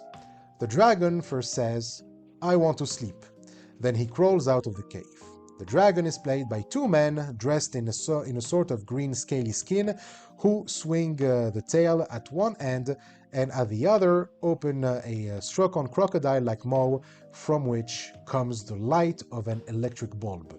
The dragon, who is meant to be frightening and might possibly seem so to 5-year-old children, utters some words in a bellowing basso.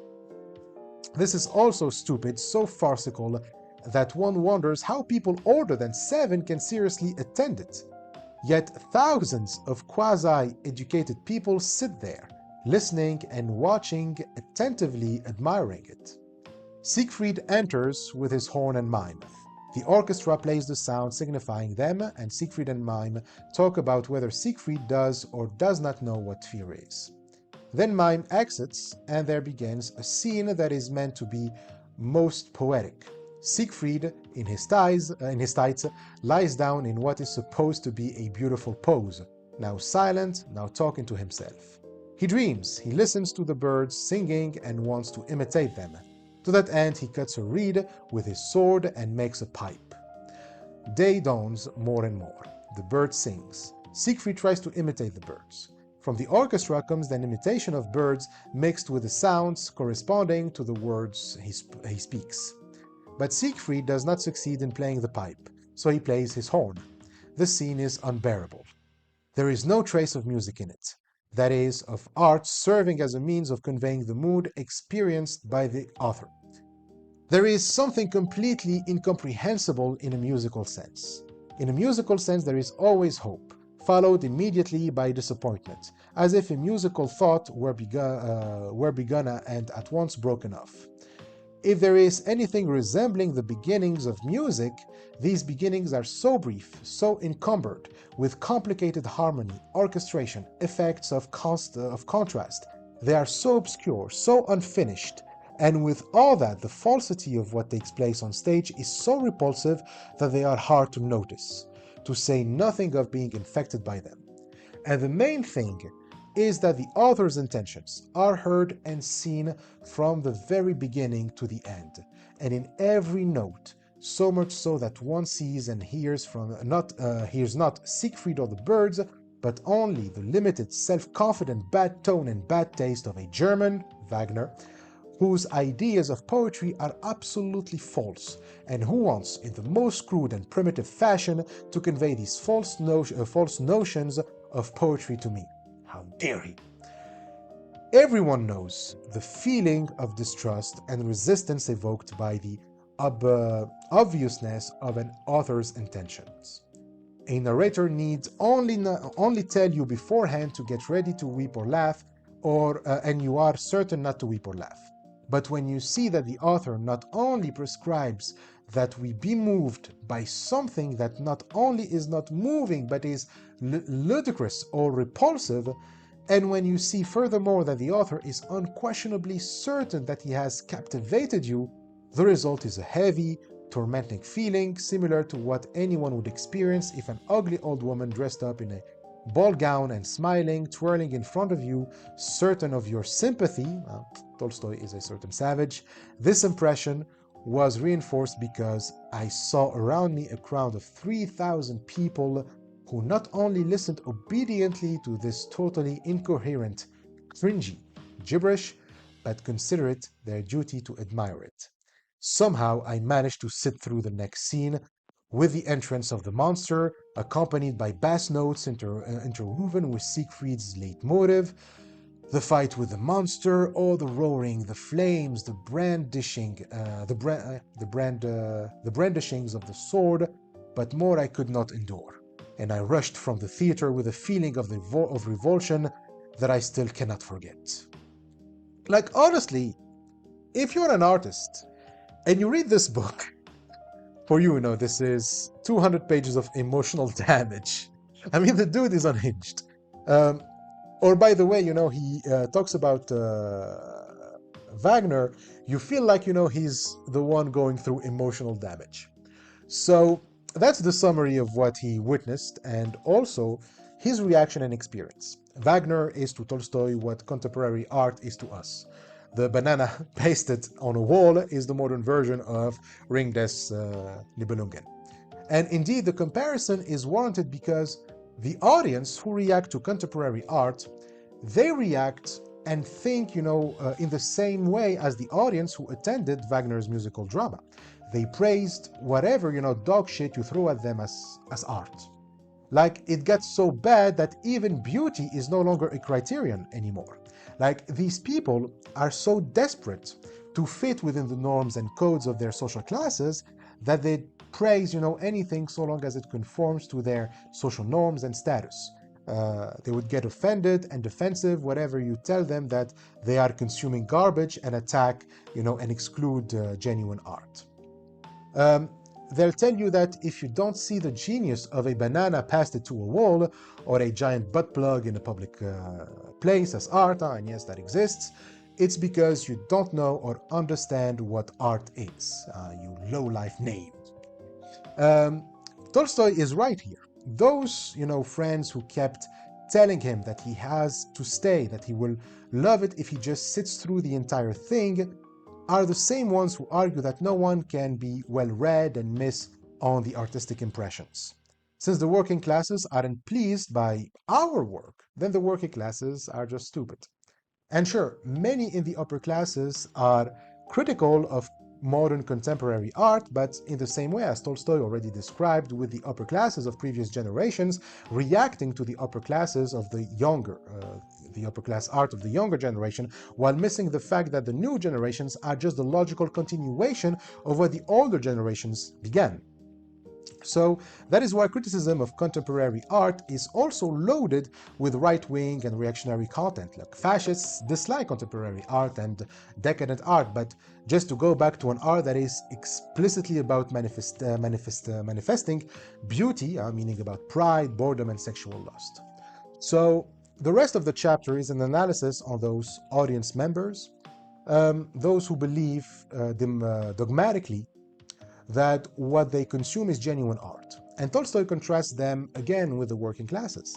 Even if we suppose that indeed the working classes lack education, thinking that once they acquire it, they will like listening to operas just like, Wagner's, that is just fallacious and stupid, because such men exist already.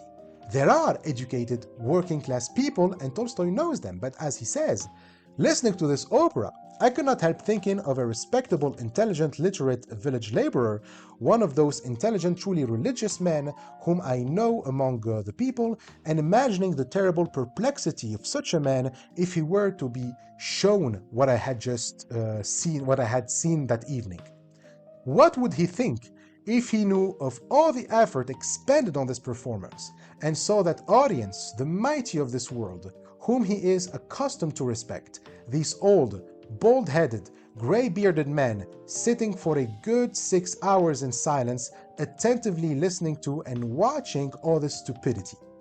But to say nothing of an adult laborer, it is hard to imagine even a child of more than 7 who could be amused by this stupid, incoherent tale.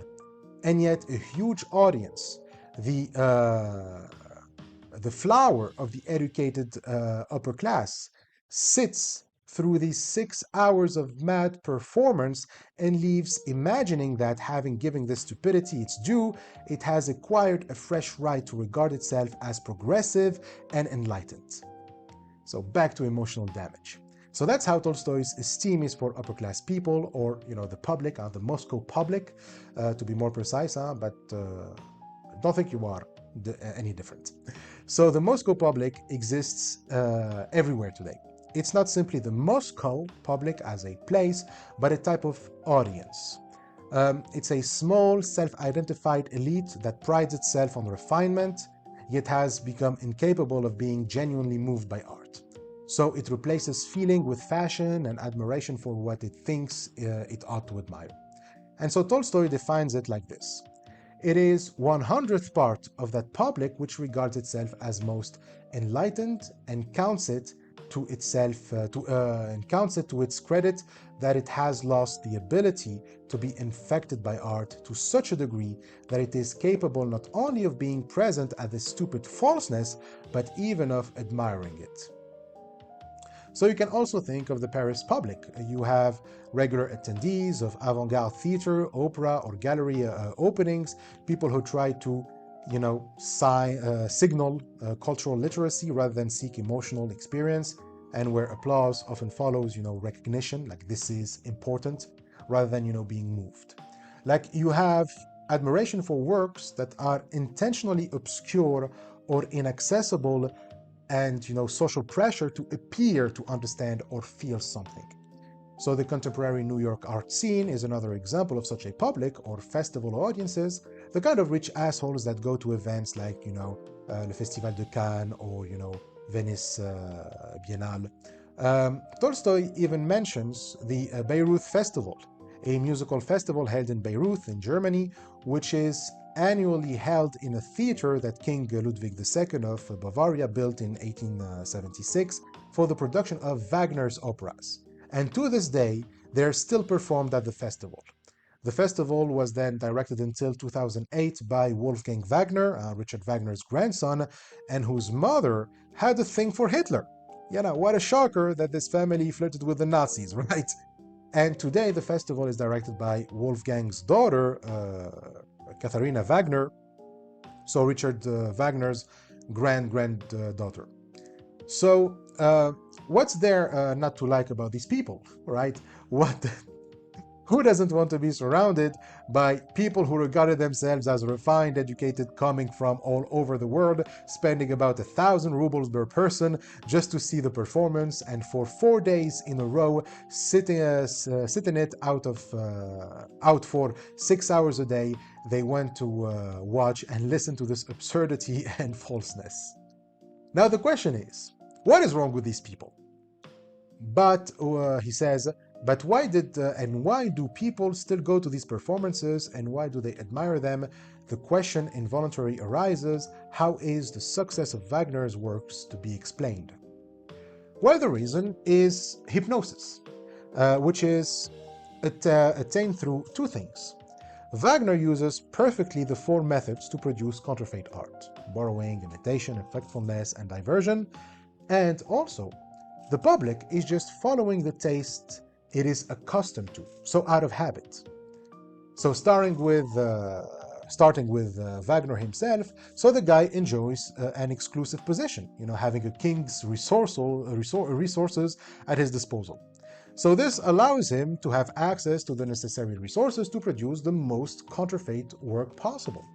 According to Tolstoy, no other artistic counterfeit known to me are all the methods of counterfeit art combined with such mastery and power than in Wagner. So given that the upper classes are only habituated to counterfeit art, if you produce a perfect counterfeit art, then you will know the kind of success that no other artist could enjoy. So Wagner borrows perfectly, he imitates perfectly, he strikes perfectly, and he diverts perfectly. In terms of borrowing, Wagner employs all that is considered poetic in his work. He uses all tropes and themes from antiquity, filling the story with all kinds of creatures and cliches, which serve no purpose to either the story nor to infect the audience with feelings. They're here just because it's the demands of being poetic. Starting with the theme from antiquity and ending with fogs and moon and sunrises, we have a sleeping beauty and river nymphs and subterranean fires and gnomes and battles and swords and love and incest and a monster and singing birds. The whole arsenal of poeticality is put to use. So, in terms of imitation, the work is imitative. Both sets and costumes are imitative. You know, it's those works that also try to be so historically accurate that it is just ridiculous. You're not a documentary, okay? You don't have to be that realistic. No realism has ever played any role in infecting an audience with feelings. But Wagner is apparently obsessed with that. Everything on stage must be accurate. Like when you watch, the opera, you have to feel like you are really in antiquity. And if it's not about antiquity, everything else has to be a copy of real life, from the sounds of metal to the birds singing. Everything is done as it must have been in antiquity according to archaeological data. The very sounds are imitative. Wagner, who was not without musical talent, invented precisely the sounds to imitate the strokes of a hammer, the hiss of red-hot iron, the singing of birds, and so on. And so then you have effectfulness, which is, kind of the continuation of this imitation. This is like, watching a CGI movie where every effect must strike you to the highest degree, to the point where it's basically an assault on your senses. He says, besides that, everything in this work is strikingly effectful in the highest degree, striking both in its details, monsters and magic fires, and in actions that take place in the water, and in the darkness in which the audience sits, and in the invisibility of the orchestra, and in the new, never-before-employed harmonic combinations. And of course, everything is diverting. The dude tries so hard to make everything fit with everything, to the point where it is all an intellectual jerk-off. Wagner likes to use, his big brain when composing his work, and apparently the audience has to keep up with all the threads that he ties. Like, how, for example, in One Piece, the manga, Oda keeps throwing mystery, and you are expected to keep up with all of them. Like, it's the same here. It's already hard enough to follow the story itself with all the characters, all the actions that supposedly are all building towards the end, but you also need to keep up with the symbols, the leitmotifs, the sounds, etc. So he says, the diversion lies not only in who will kill whom, and who will marry whom, and who is whose son, and what will happen after what. There is also diversion in the relation of music and text. Waves are flowing on the Rhine. How will that be expressed in music? A wicked dwarf enters. How will music express the wicked dwarf? How will music express the sensuality of this dwarf? How will courage, fire, apples be expressed in music? How does the leitmotif of a person speaking interweave with the leitmotifs of the characters and objects of which he speaks? Besides, the music itself is diverting. The music departs from all previous accepted laws. The most unexpected and completely new modulations appear in it, which is very easy and quite possible in music that has no inner structure. The dissonances are new and are resolved in a new way, and this is diverting. Now, these four methods, we've already seen how effective they can be to attract your attention because they are just eye candy. And on an audience that has no resilience, they are guaranteed to get them locked in. They are guaranteed to get them hooked. And this is where Tolstoy uses the term of hypnosis. And a composer with talent like Wagner is certain to succeed. He puts the audience in some kind of trance from which they cannot break precisely because they have weakened their sense of aesthetic perception. Being unable to distinguish true art from counterfeit art, they simply respond to sensory stimuli and to the social codes of their social class. They are told that what is unnecessarily complicated, imitative, and intellectually stimulating and filled with effects is the sign of quality and social status. So they are in the right condition for Wagner to work his magic on them. And this is no different than, no different from being indoctrinated within some sort of cult. It is a cult. And like cults, they gaslight you whenever you expose their bullshit. They'll say something like, you're not a true believer, or you have to experience it to understand. But that's just it. If the only thing that you have to convince someone of something is that they experience it, then it is certainly bullshit, and it can convince only through hypnosis. But the problem with hypnosis and, this talk of experience is that it doesn't give you reasons for being convinced. Hypnosis doesn't discriminate between the things that you are, that you are convinced with. You can be convinced of absolutely anything. You can be convinced by falsehoods as well as truth. And so there is no difference between them anymore.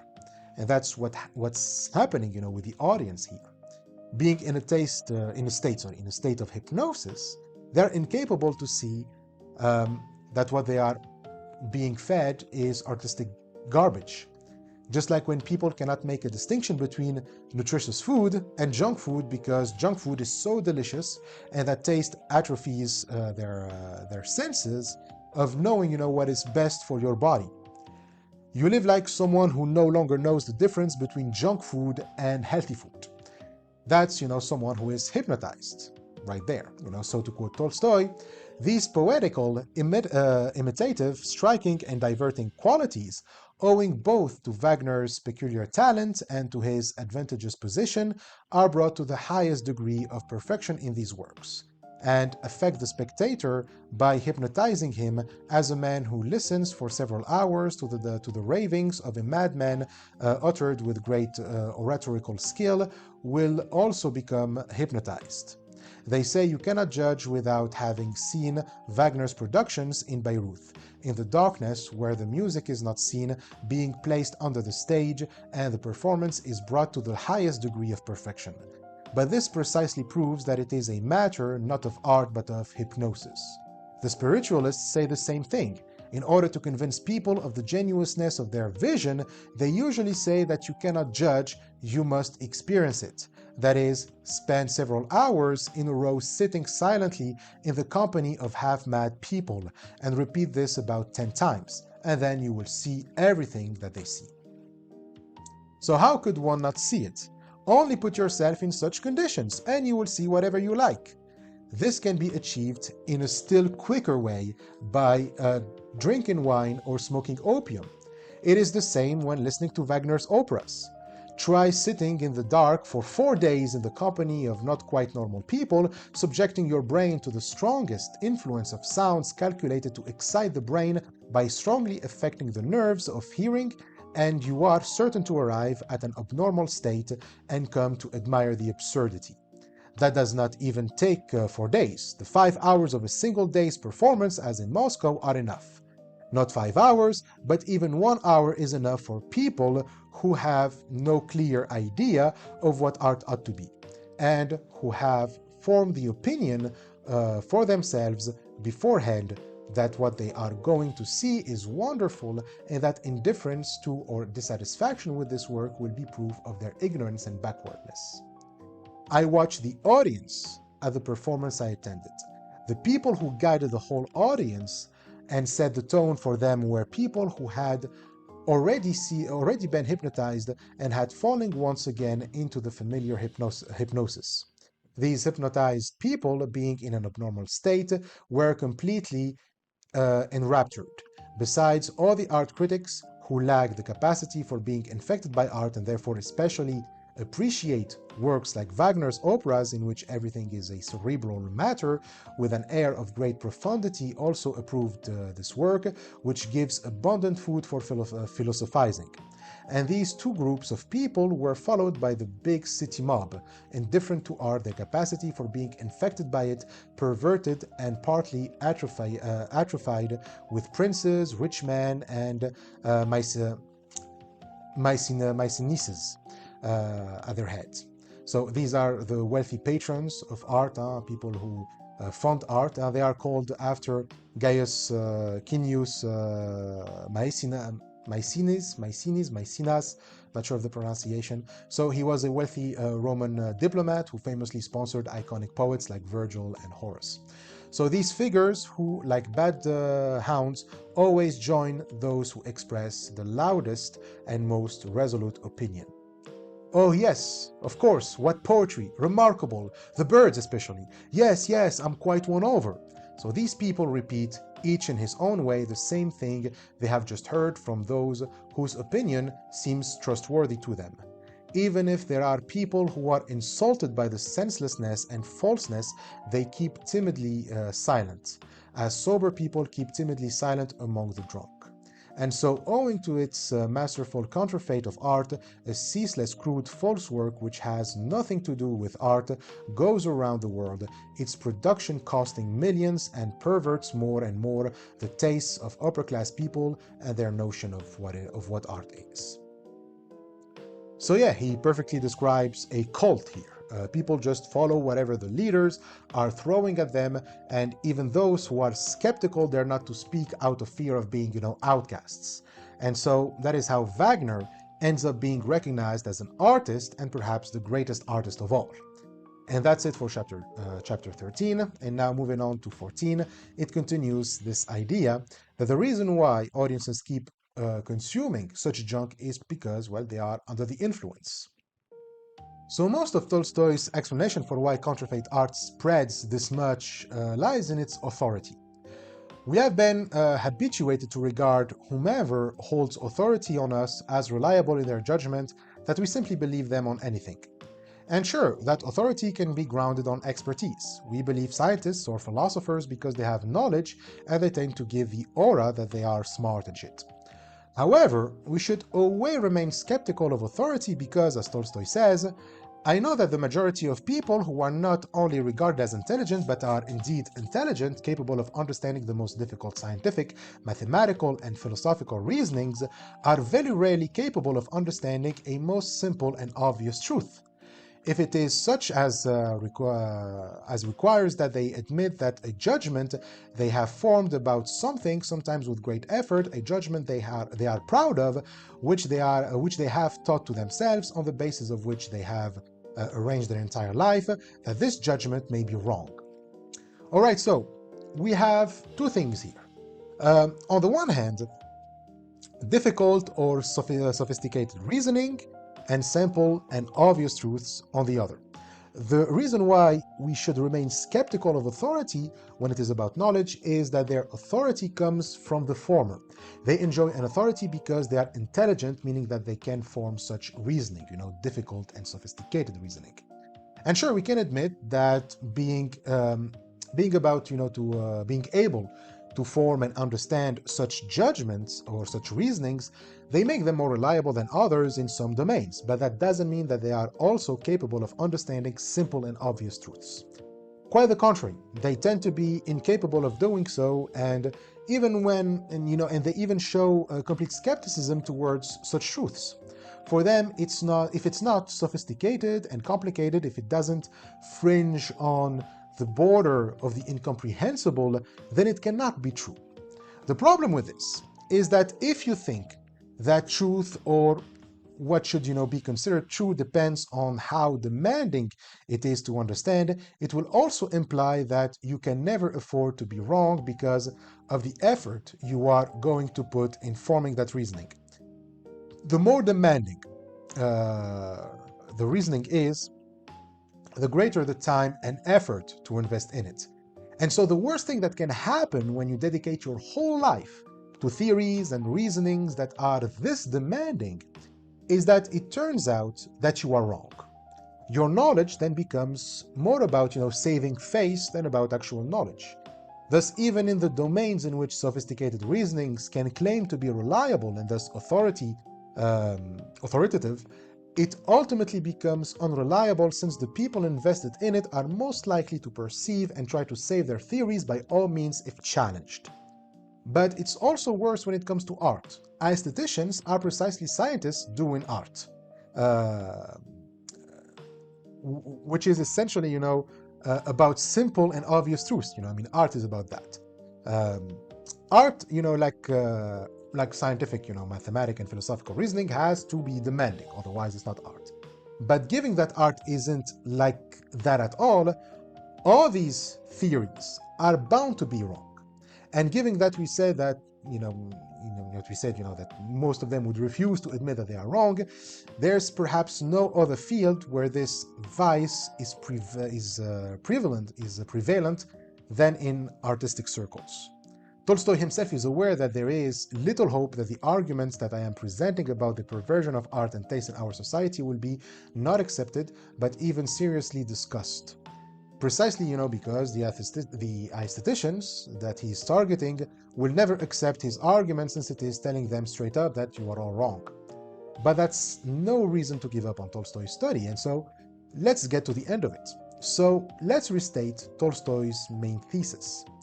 This study has brought me to the conviction that almost everything regarded as art and good art and the whole of art in our society is not only not true and good art, nor the whole of art. It is not even art at all, but only a counterfeit of art. And sure, this statement, as he says, may seem very strange and paradoxical even to us today.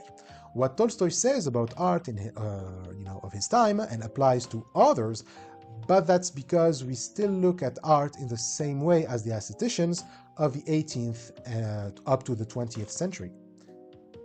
We still argue that art is a manifestation of beauty, and if not beauty, it's the manifestation of a metaphysical idea or of the inner state of an artist that only them or a few critics are capable of understanding. So that art is elitist, even if we don't like saying it. But that's why Tolstoy's thesis feels odd. If, however, we once recognized as true that art is a human activity by means of which some people convey their feelings to others and is not the service of beauty, the manifestation of an idea or so on, then it must needs be admitted.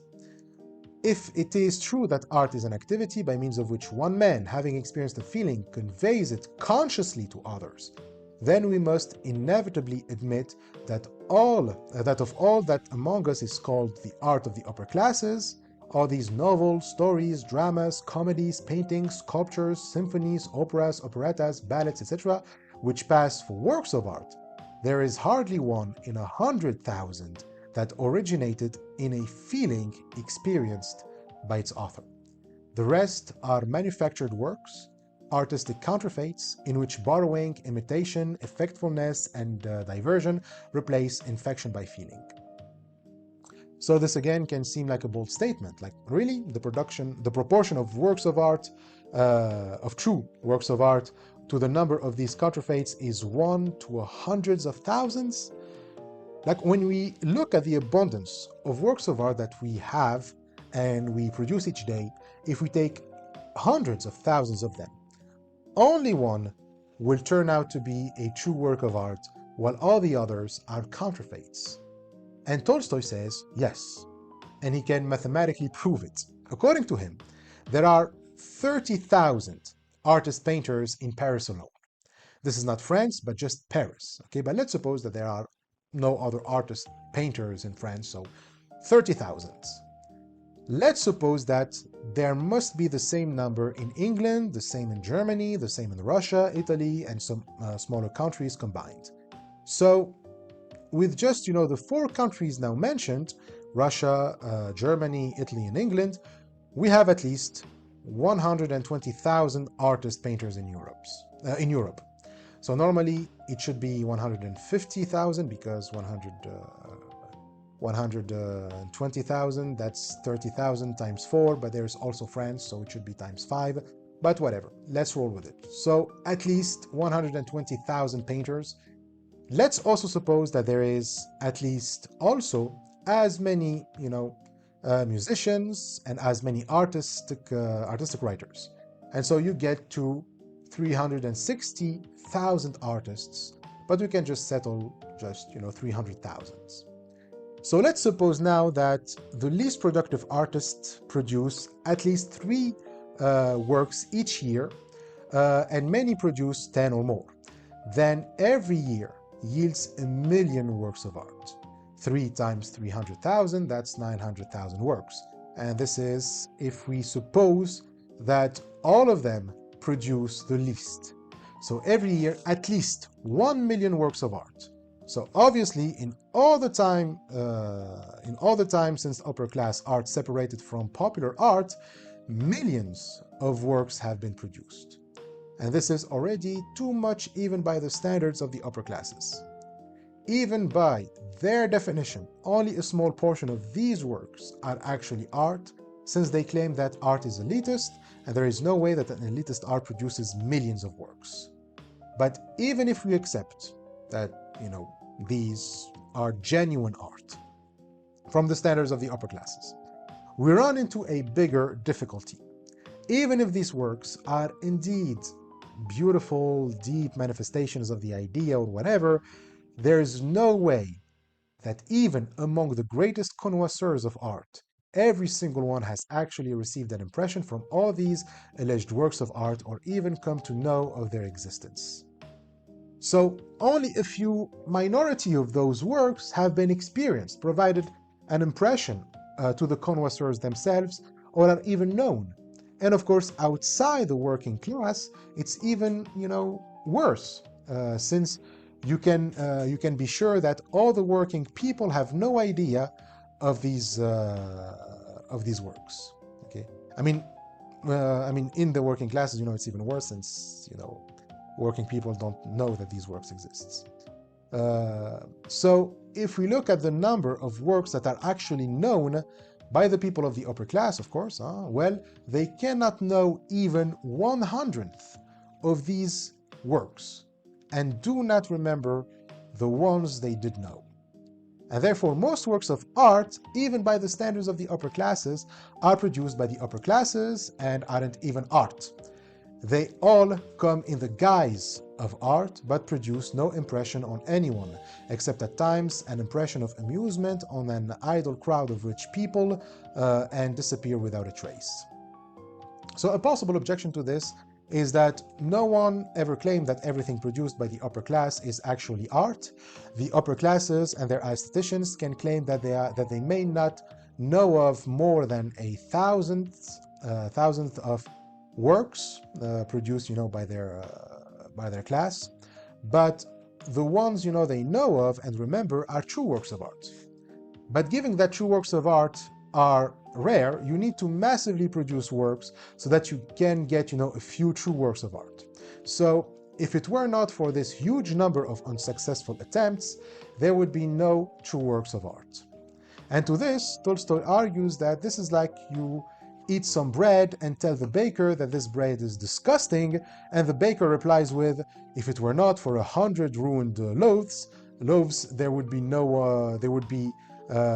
one that is well baked.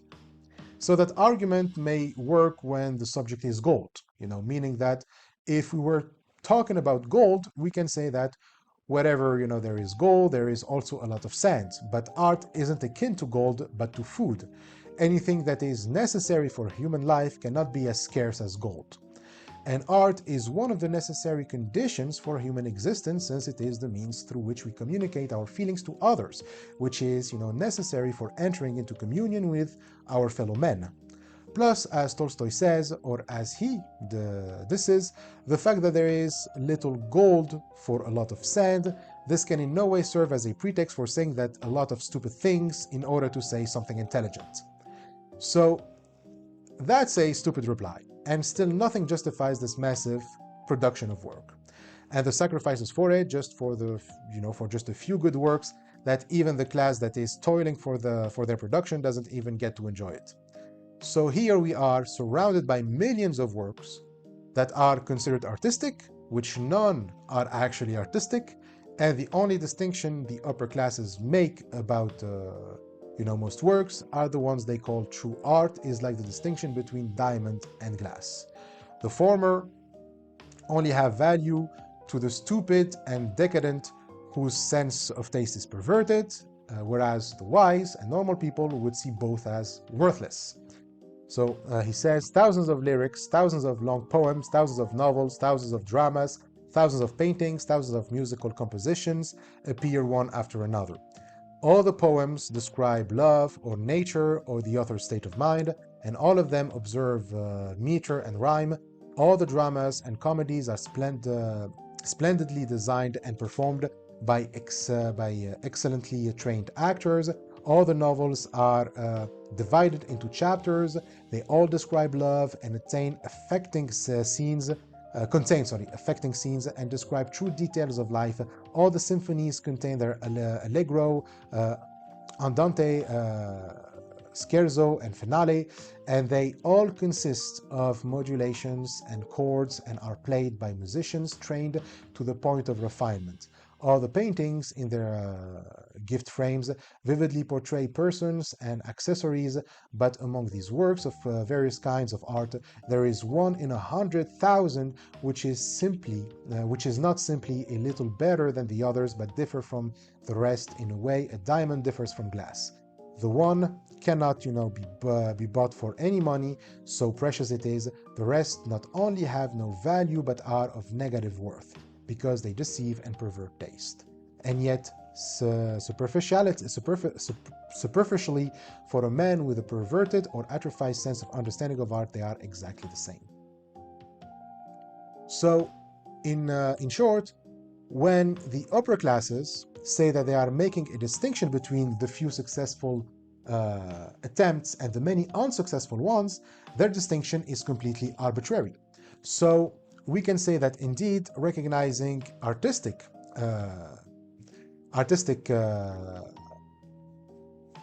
works has become extremely difficult when it is supposed to be the easiest, simplest, and most obvious thing to recognize. Not only we don't recognize works of art anywhere, not even one in the ocean of counterfeits we produce every year, but even within the counterfeits, all the standards to distinguish them based on their worth is completely arbitrary and circumstantial. All depends on pleasing the right circle at the right time, and that's it. And add to this the fact that in false works, the superficial worth is not only no worse, but is often better than in true works, and the difficulty is even worse. What he means by superficial worth is the effectiveness and the interest, that it is, interesting. But even those base three emotions, which means that the counterfeits strike us more than the true work, and the content of the counterfeit is more interesting. We already explained that. So the question becomes how to discriminate, how to find this one work not differing in any way superficially among the hundreds of thousands of works deliberately made to resemble the true one perfectly. So Tolstoy says that it's more about trusting the taste of a man of unperverted taste, a laboring man, not a city dweller. Because for him, this is as easy as it is for an animal with an unspoiled scent to find among thousands of trails in forest or field the one it needs. So just have an unspoiled or unperverted taste. He seems to presuppose that such taste is like a natural taste, almost instinctive, like we simply know which one is bad naturally or intuitively, just like animals instinctively know what is good for them, unless you're a dog in front of chicken bones. I mean, don't give your dogs chicken bones. But anyway, so animals. An animal will unerringly find what it needs. So to a man, if only his natural qualities are not perverted in him, will unerringly choose out of thousands of objects the true work of art that he needs, that infects him with a feeling experienced by the artist. But this is not so for people whose taste has been ruined by their upbringing and life. So he's kind of making a Rousseauist argument, like there is a natural state in which man knows what is good, aesthetically speaking, and such a state would be akin to trusting your emotions or feelings when presented with a work made by an artist. If the work triggers in you feelings, the same felt, by the artist himself, then you know it's art. And so this sense of infection can, of course, wither away, and it is civilization, or let's say modern European civilization more precisely, that atrophies it. it is not civilization in general, since for man, building civilization is a prerequisite for forming human bonds. And since human bonds rely on communication, whose one aspect is communicating feelings, that sense of infection is also fundamental for building civilizations. But whether it atrophies or flourishes depends on the civilization, on the society. So it depends on the education one receives. Working people's environment is one in which that sense flourishes, whereas the upper classes is one in which it gets dumb and it gets numb. So he says, the sense of artistic perception is atrophied in these people, the upper classes, and in evaluating works of art, they must be guided by reasoning and examination, and these reasonings and examinations ultimately confuse them so that the majority of people in our society are totally unable to distinguish a work of art from the crudest counterfeit.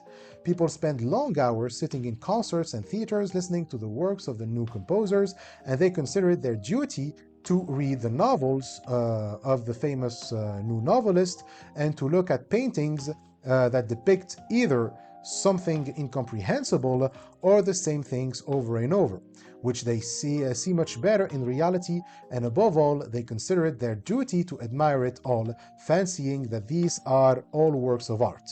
They walk right past the true works of art, not only without paying attention, but even with scorn, simply because these works are not counted as works of art in their circle. So that seems to be the most important cause of counterfeit art. It's born out of habit instead of people's sense of artistic perception, as Tolstoy calls it. There's a sense, like we said, that allows us to recognize true art if instead of using that sense to perceive art, we use the habits of our upbringing. That sense will get weaker. Just like you make people live in a dark cave where they have to rely on other senses to navigate in space, they will eventually lose their sense of sight. With enough generations, they will lose their sight altogether, since they no longer need it. So this is exactly what's happening here. That sense of artistic perception or of infection by feelings has nothing to feed on in the upper classes. And I remind again to avoid confusing Tolstoy with any anti-civilizationist or primitivist position. All civilizations prior to the modern European modern classes never starved that sense. On the contrary, they kept feeding that sense. Sure, they selected the feelings that sense ought to get us infected with, but they never thought about starving it, because they guessed right, that their survival depends on it. And so what the upper classes are experiencing here is relatively new. And so Tolstoy ends this chapter with a few anecdotes about contrasting people with atrophied sense of artistic perception and people with a strong sense of artistic perception. So people from the upper classes and people from the working classes. So the first anecdote is him returning home one day from a stroll in a depressed state of mind. So the worst thing you can do to him is make him listen to some Beethoven music. Well, as he was approaching his home, he heard the loud singing of a large circle of peasant women. They were greeting and honoring his daughter, who has married and came for a visit. So that marriage occurred on June 2nd, 1897, the same year he finished What is Art. It was Maria Tolstoya's marriage, who Jones in the Bloomsbury edition describes as the most fervently Tolstoyan of his daughters. So she married a certain distant cousin, a Prince Nikolai Obolensky, against her father's advice, because he was described as penniless and spineless. So Tolstoy wasn't fond of the marriage, and probably why he was depressed. And so here's how he describes those songs. The singing, with shouts and banging on sides, expressed such a definite feeling of joy, cheerfulness, energy, that without noticing it, I became infected by it and approached the house more cheerfully, reaching it quite cheerful up and merry. I found that everyone in the house who had been listening to the singing was in the same exact state. So it's an example of infection, right? And a good infection. He got infected with a feeling of joy, the same feeling those women were feeling as they sing. So that's a moment of true art. And it would be a shame if someone ruins it with a Beethoven piece of trash, right? Well, here's the rest of the story. As he, his family, the guests, etc., were having a joyful gathering, another guest shows up. That very evening, an excellent musician, famous for his performing of classical pieces, and especially of Beethoven, came to visit us and played Beethoven's Sonata Opus 101. And then starts the drama. And so he goes. Well, first he warns against, those who may object that if he doesn't like Beethoven, it's simply because he doesn't understand it. But Tolstoy says that he too, is from the upper classes. He used to like Beethoven, and he used to understand it in the same way that the other upper class people do. So he understands it, all right? There's no reason to pull, you don't like it because you don't understand it, bullshit. But what is that way of understanding? Well, it's not taking the matter seriously, actually. If anyone who likes Beethoven tries to come up for a reason besides that others in his circle like it, they're going to have a hard time because that's the real reason he's liked. What Tolstoy is getting at is that he too liked Beethoven because everyone around him also liked Beethoven or claimed to like his music.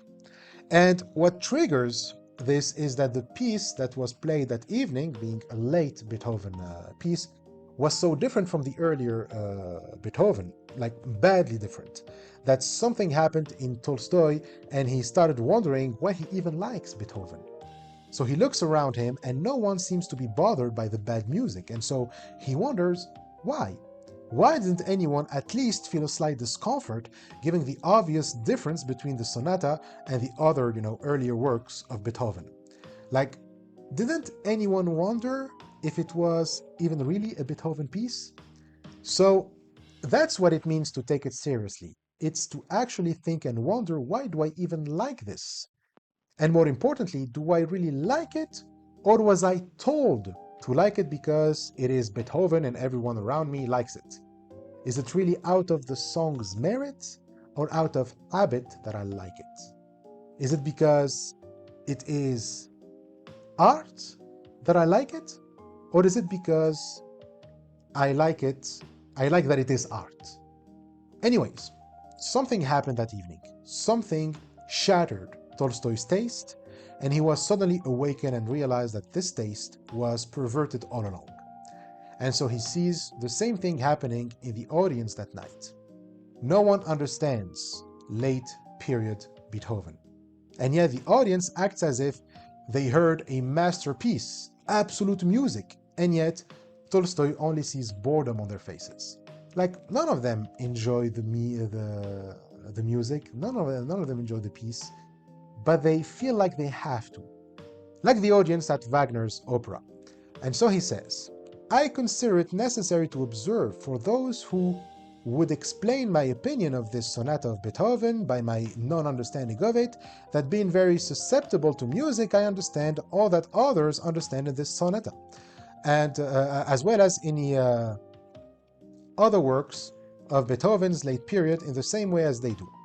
For a long time, I had been priming myself so as to admire these formless improvisations which make up the content of the works of Beethoven's late period, but the moment I treated the matter of art seriously and compared the impression I get from the works of Beethoven's late period with the pleasant, clear and strong musical impression produced, for example, by the melodies of Bach, his arias, Haydn, Mozart, Chopin, where these melodies are not encumbered by complications and adornment, or of Beethoven himself in his early period, and above all, with impressions received from Italian, Norwegian, and Russian folk songs, from Hungarian Zardas, that's a Hungarian folk dance that begins slowly and ends in a wild whirl, and other such simple, clear, strong things, then that certain vague and almost morbid excitement from the works of Beethoven's late period, which I had artificially called up in myself, was at once destroyed. When the performance was over, everyone present, though it was obvious that they were all bored, eagerly praised the profound work of Beethoven, as they thought they should, not forgetting to mention that they had not understood this late period before, but now saw that it was the very best. So, eventually, it was Tolstoy's turn to comment on the piece as well, and while everyone was praising the musician, Tolstoy, well, he expressed his opinion that this was trash. So everyone was looking at him with that kind of scorn and judgment mentality of snobs, those who go like, awkward, or okay, but they have no genuine opinion of their own. They just, follow whatever the group deems worthy of, praise arbitrarily. Add to that Tolstoy's bold comparison between the piece they just heard and the songs he heard from the peasant woman, and everyone in the room just wanted to scream one thing: heresy! If it weren't, for their gentleman manners. Instead, they just smiled scornfully at him, and when I allowed myself to compare the impression produced on me by the peasant woman singing, an impression experienced by everyone who had heard it, with that of this sonata, the lovers of Beethoven only smiled scornfully, considering it unnecessary to respond to such strange talk.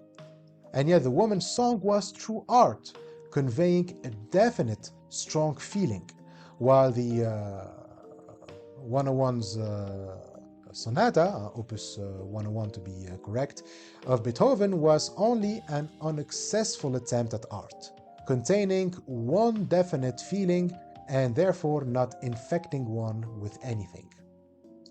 So, between Beethoven and the folk song sung by the peasant woman, the latter is art, while the former isn't. We've seen it with opera, with music, but the same, also happens in literature.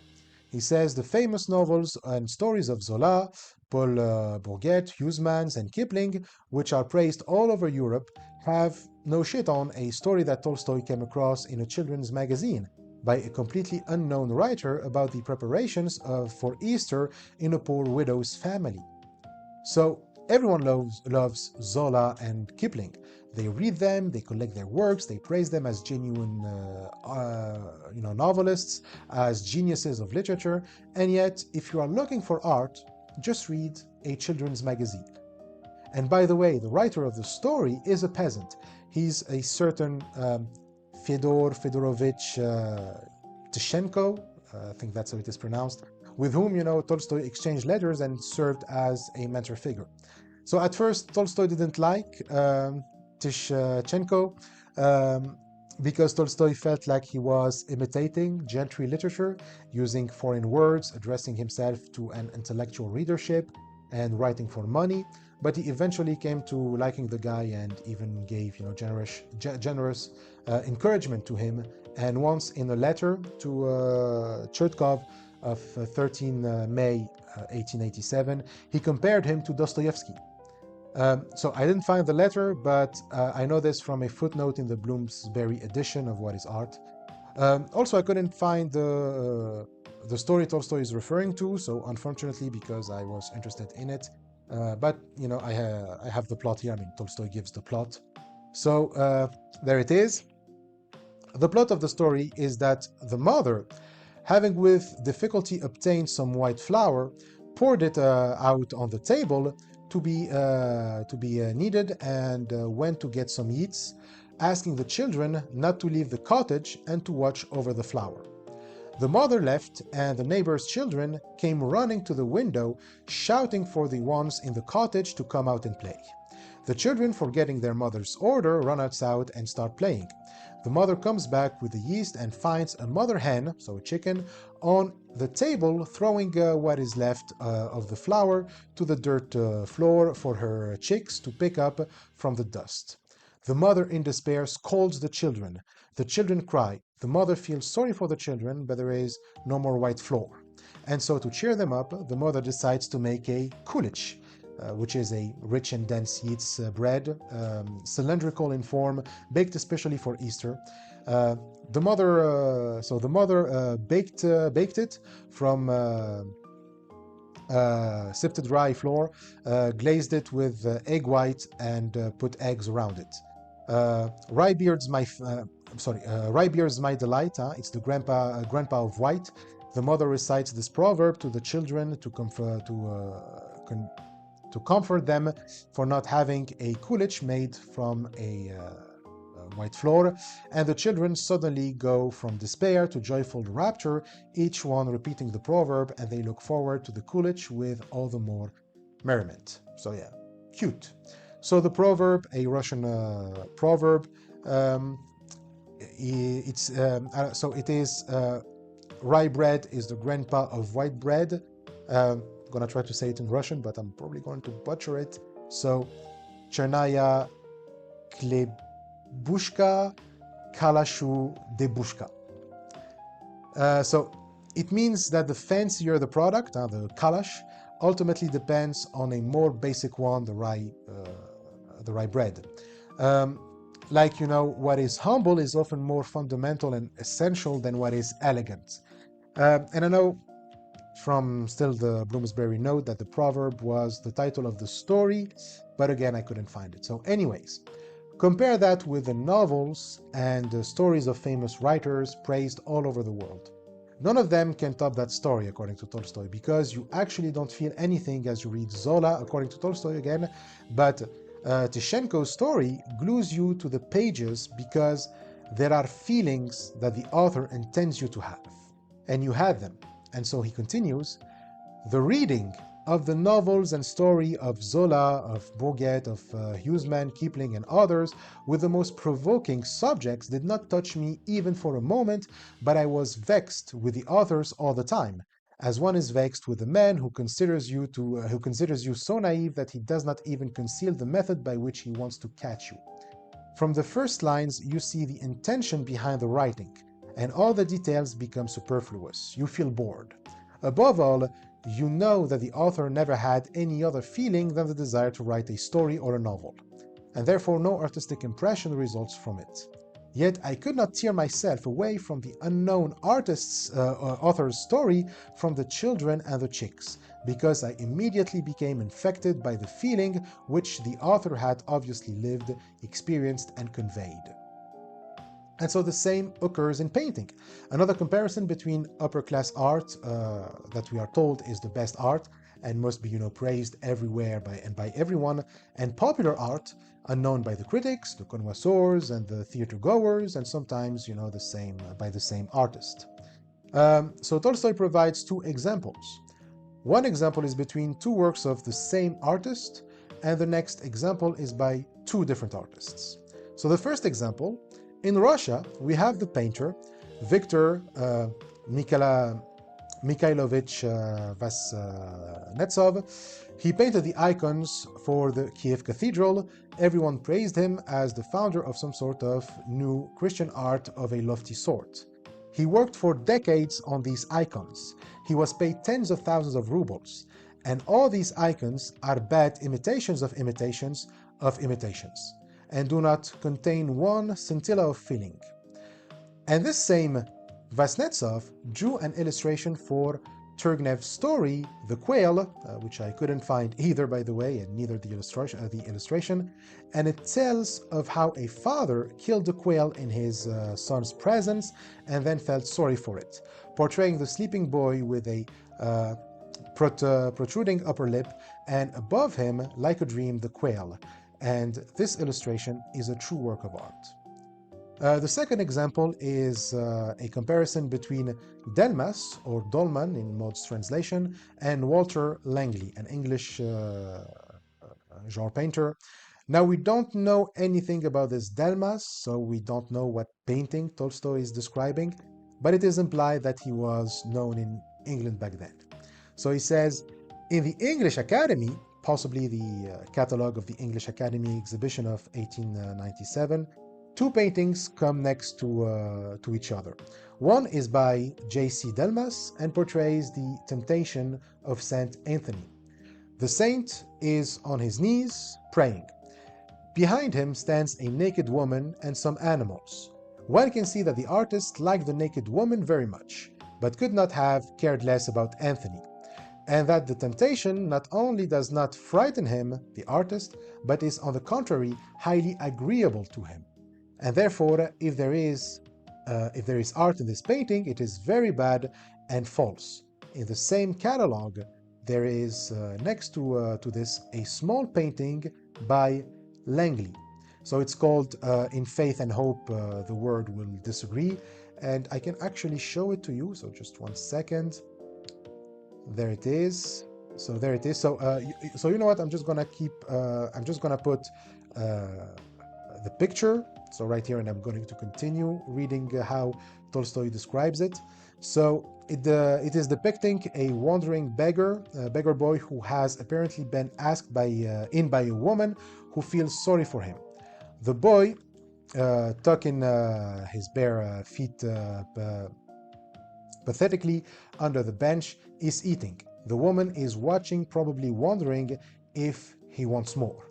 And a girl of about 7, her head propped in her hand, is watching attentively, seriously, not taking her eyes from the hungry boy, obviously realizing for the first time what poverty is, what inequality among people is, and for the first time asking herself questions. Why is it that she has everything while the boy is barefoot and hungry? She feels both pity and joy, and she loves the boy and the good. And one feels that the artist loved this girl and that she loved, and what she loved, sorry. And this picture, by a painter who I believe is little known, is a beautiful and true work of art. So the same occurs in drama. Here he compares Ernest Rossi, Italian tragic actor who toured Russia in 1877 and 96, performing Hamlet, and a play by the Vogels, hunting and gathering people of Ugro-Finnish origins who live in the northern Urals of western Siberia. So again, upper-class drama versus popular drama. So he says, I remember seeing Rossi's performance of Hamlet, in which the tragedy itself and the actor playing the leading role are considered by our critics to be the last word in dramatic art. And yet during the whole time of the performance, I experienced both from the content of the play and from its performance that special suffering produced by false simulacra of artistic works. Recently, I also read an account of the theater of the savage people, the Vogels. One of those who were present describes the following performance. One big Vogel and another small one, both dressed in reindeer skins, represent a female reindeer and her calf. A third Vogel represents a hunter with a bow, and snowshoes. A fourth imitates a bird's song warning the reindeer of danger. The drama consists of the hunter following the tracks of the mother reindeer and her calf. The reindeer run off the scene and come running back. The performance takes place in a small yurt. The hunter gets closer and closer to his quarry. The calf is worn out and clings to its mother. The mother stops to rest. The hunter catches up with them and takes aim. At that moment, the bird peeps, warning the deer of the danger. The deer flee. Again the pursuit. Again the hunter approaches, overtakes them, and shoots his arrow. The arrow hits the calf. Unable to run, the calf clings to its mother, and the mother licks its wound. The hunter sets another arrow to his bow. The spectators, according to the narrator's account, sit stock still. One hears deep sighs and even weeping. And I felt from the description alone that this was a true work of art. Alright, and so this brings us to the conclusion of the chapter and the conclusion of this episode.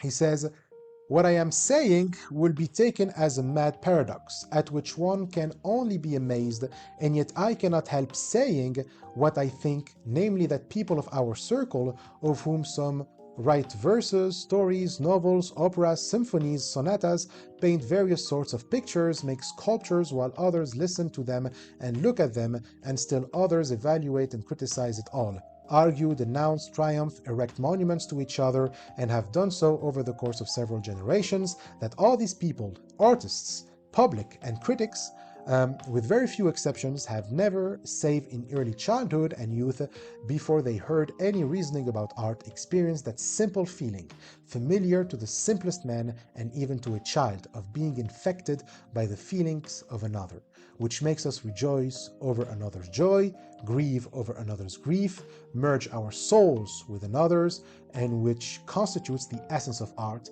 and that therefore these people not only cannot distinguish true art from its counterfeits, but always mistake the worst and most false for genuine art, without noticing the genuine, because counterfeits are always more shy, while true art is modest.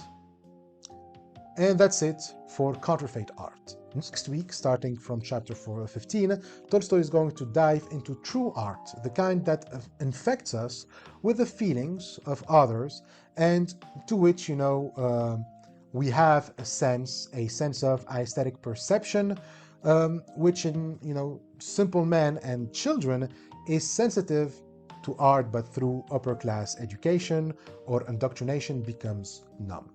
So we are going to stop here.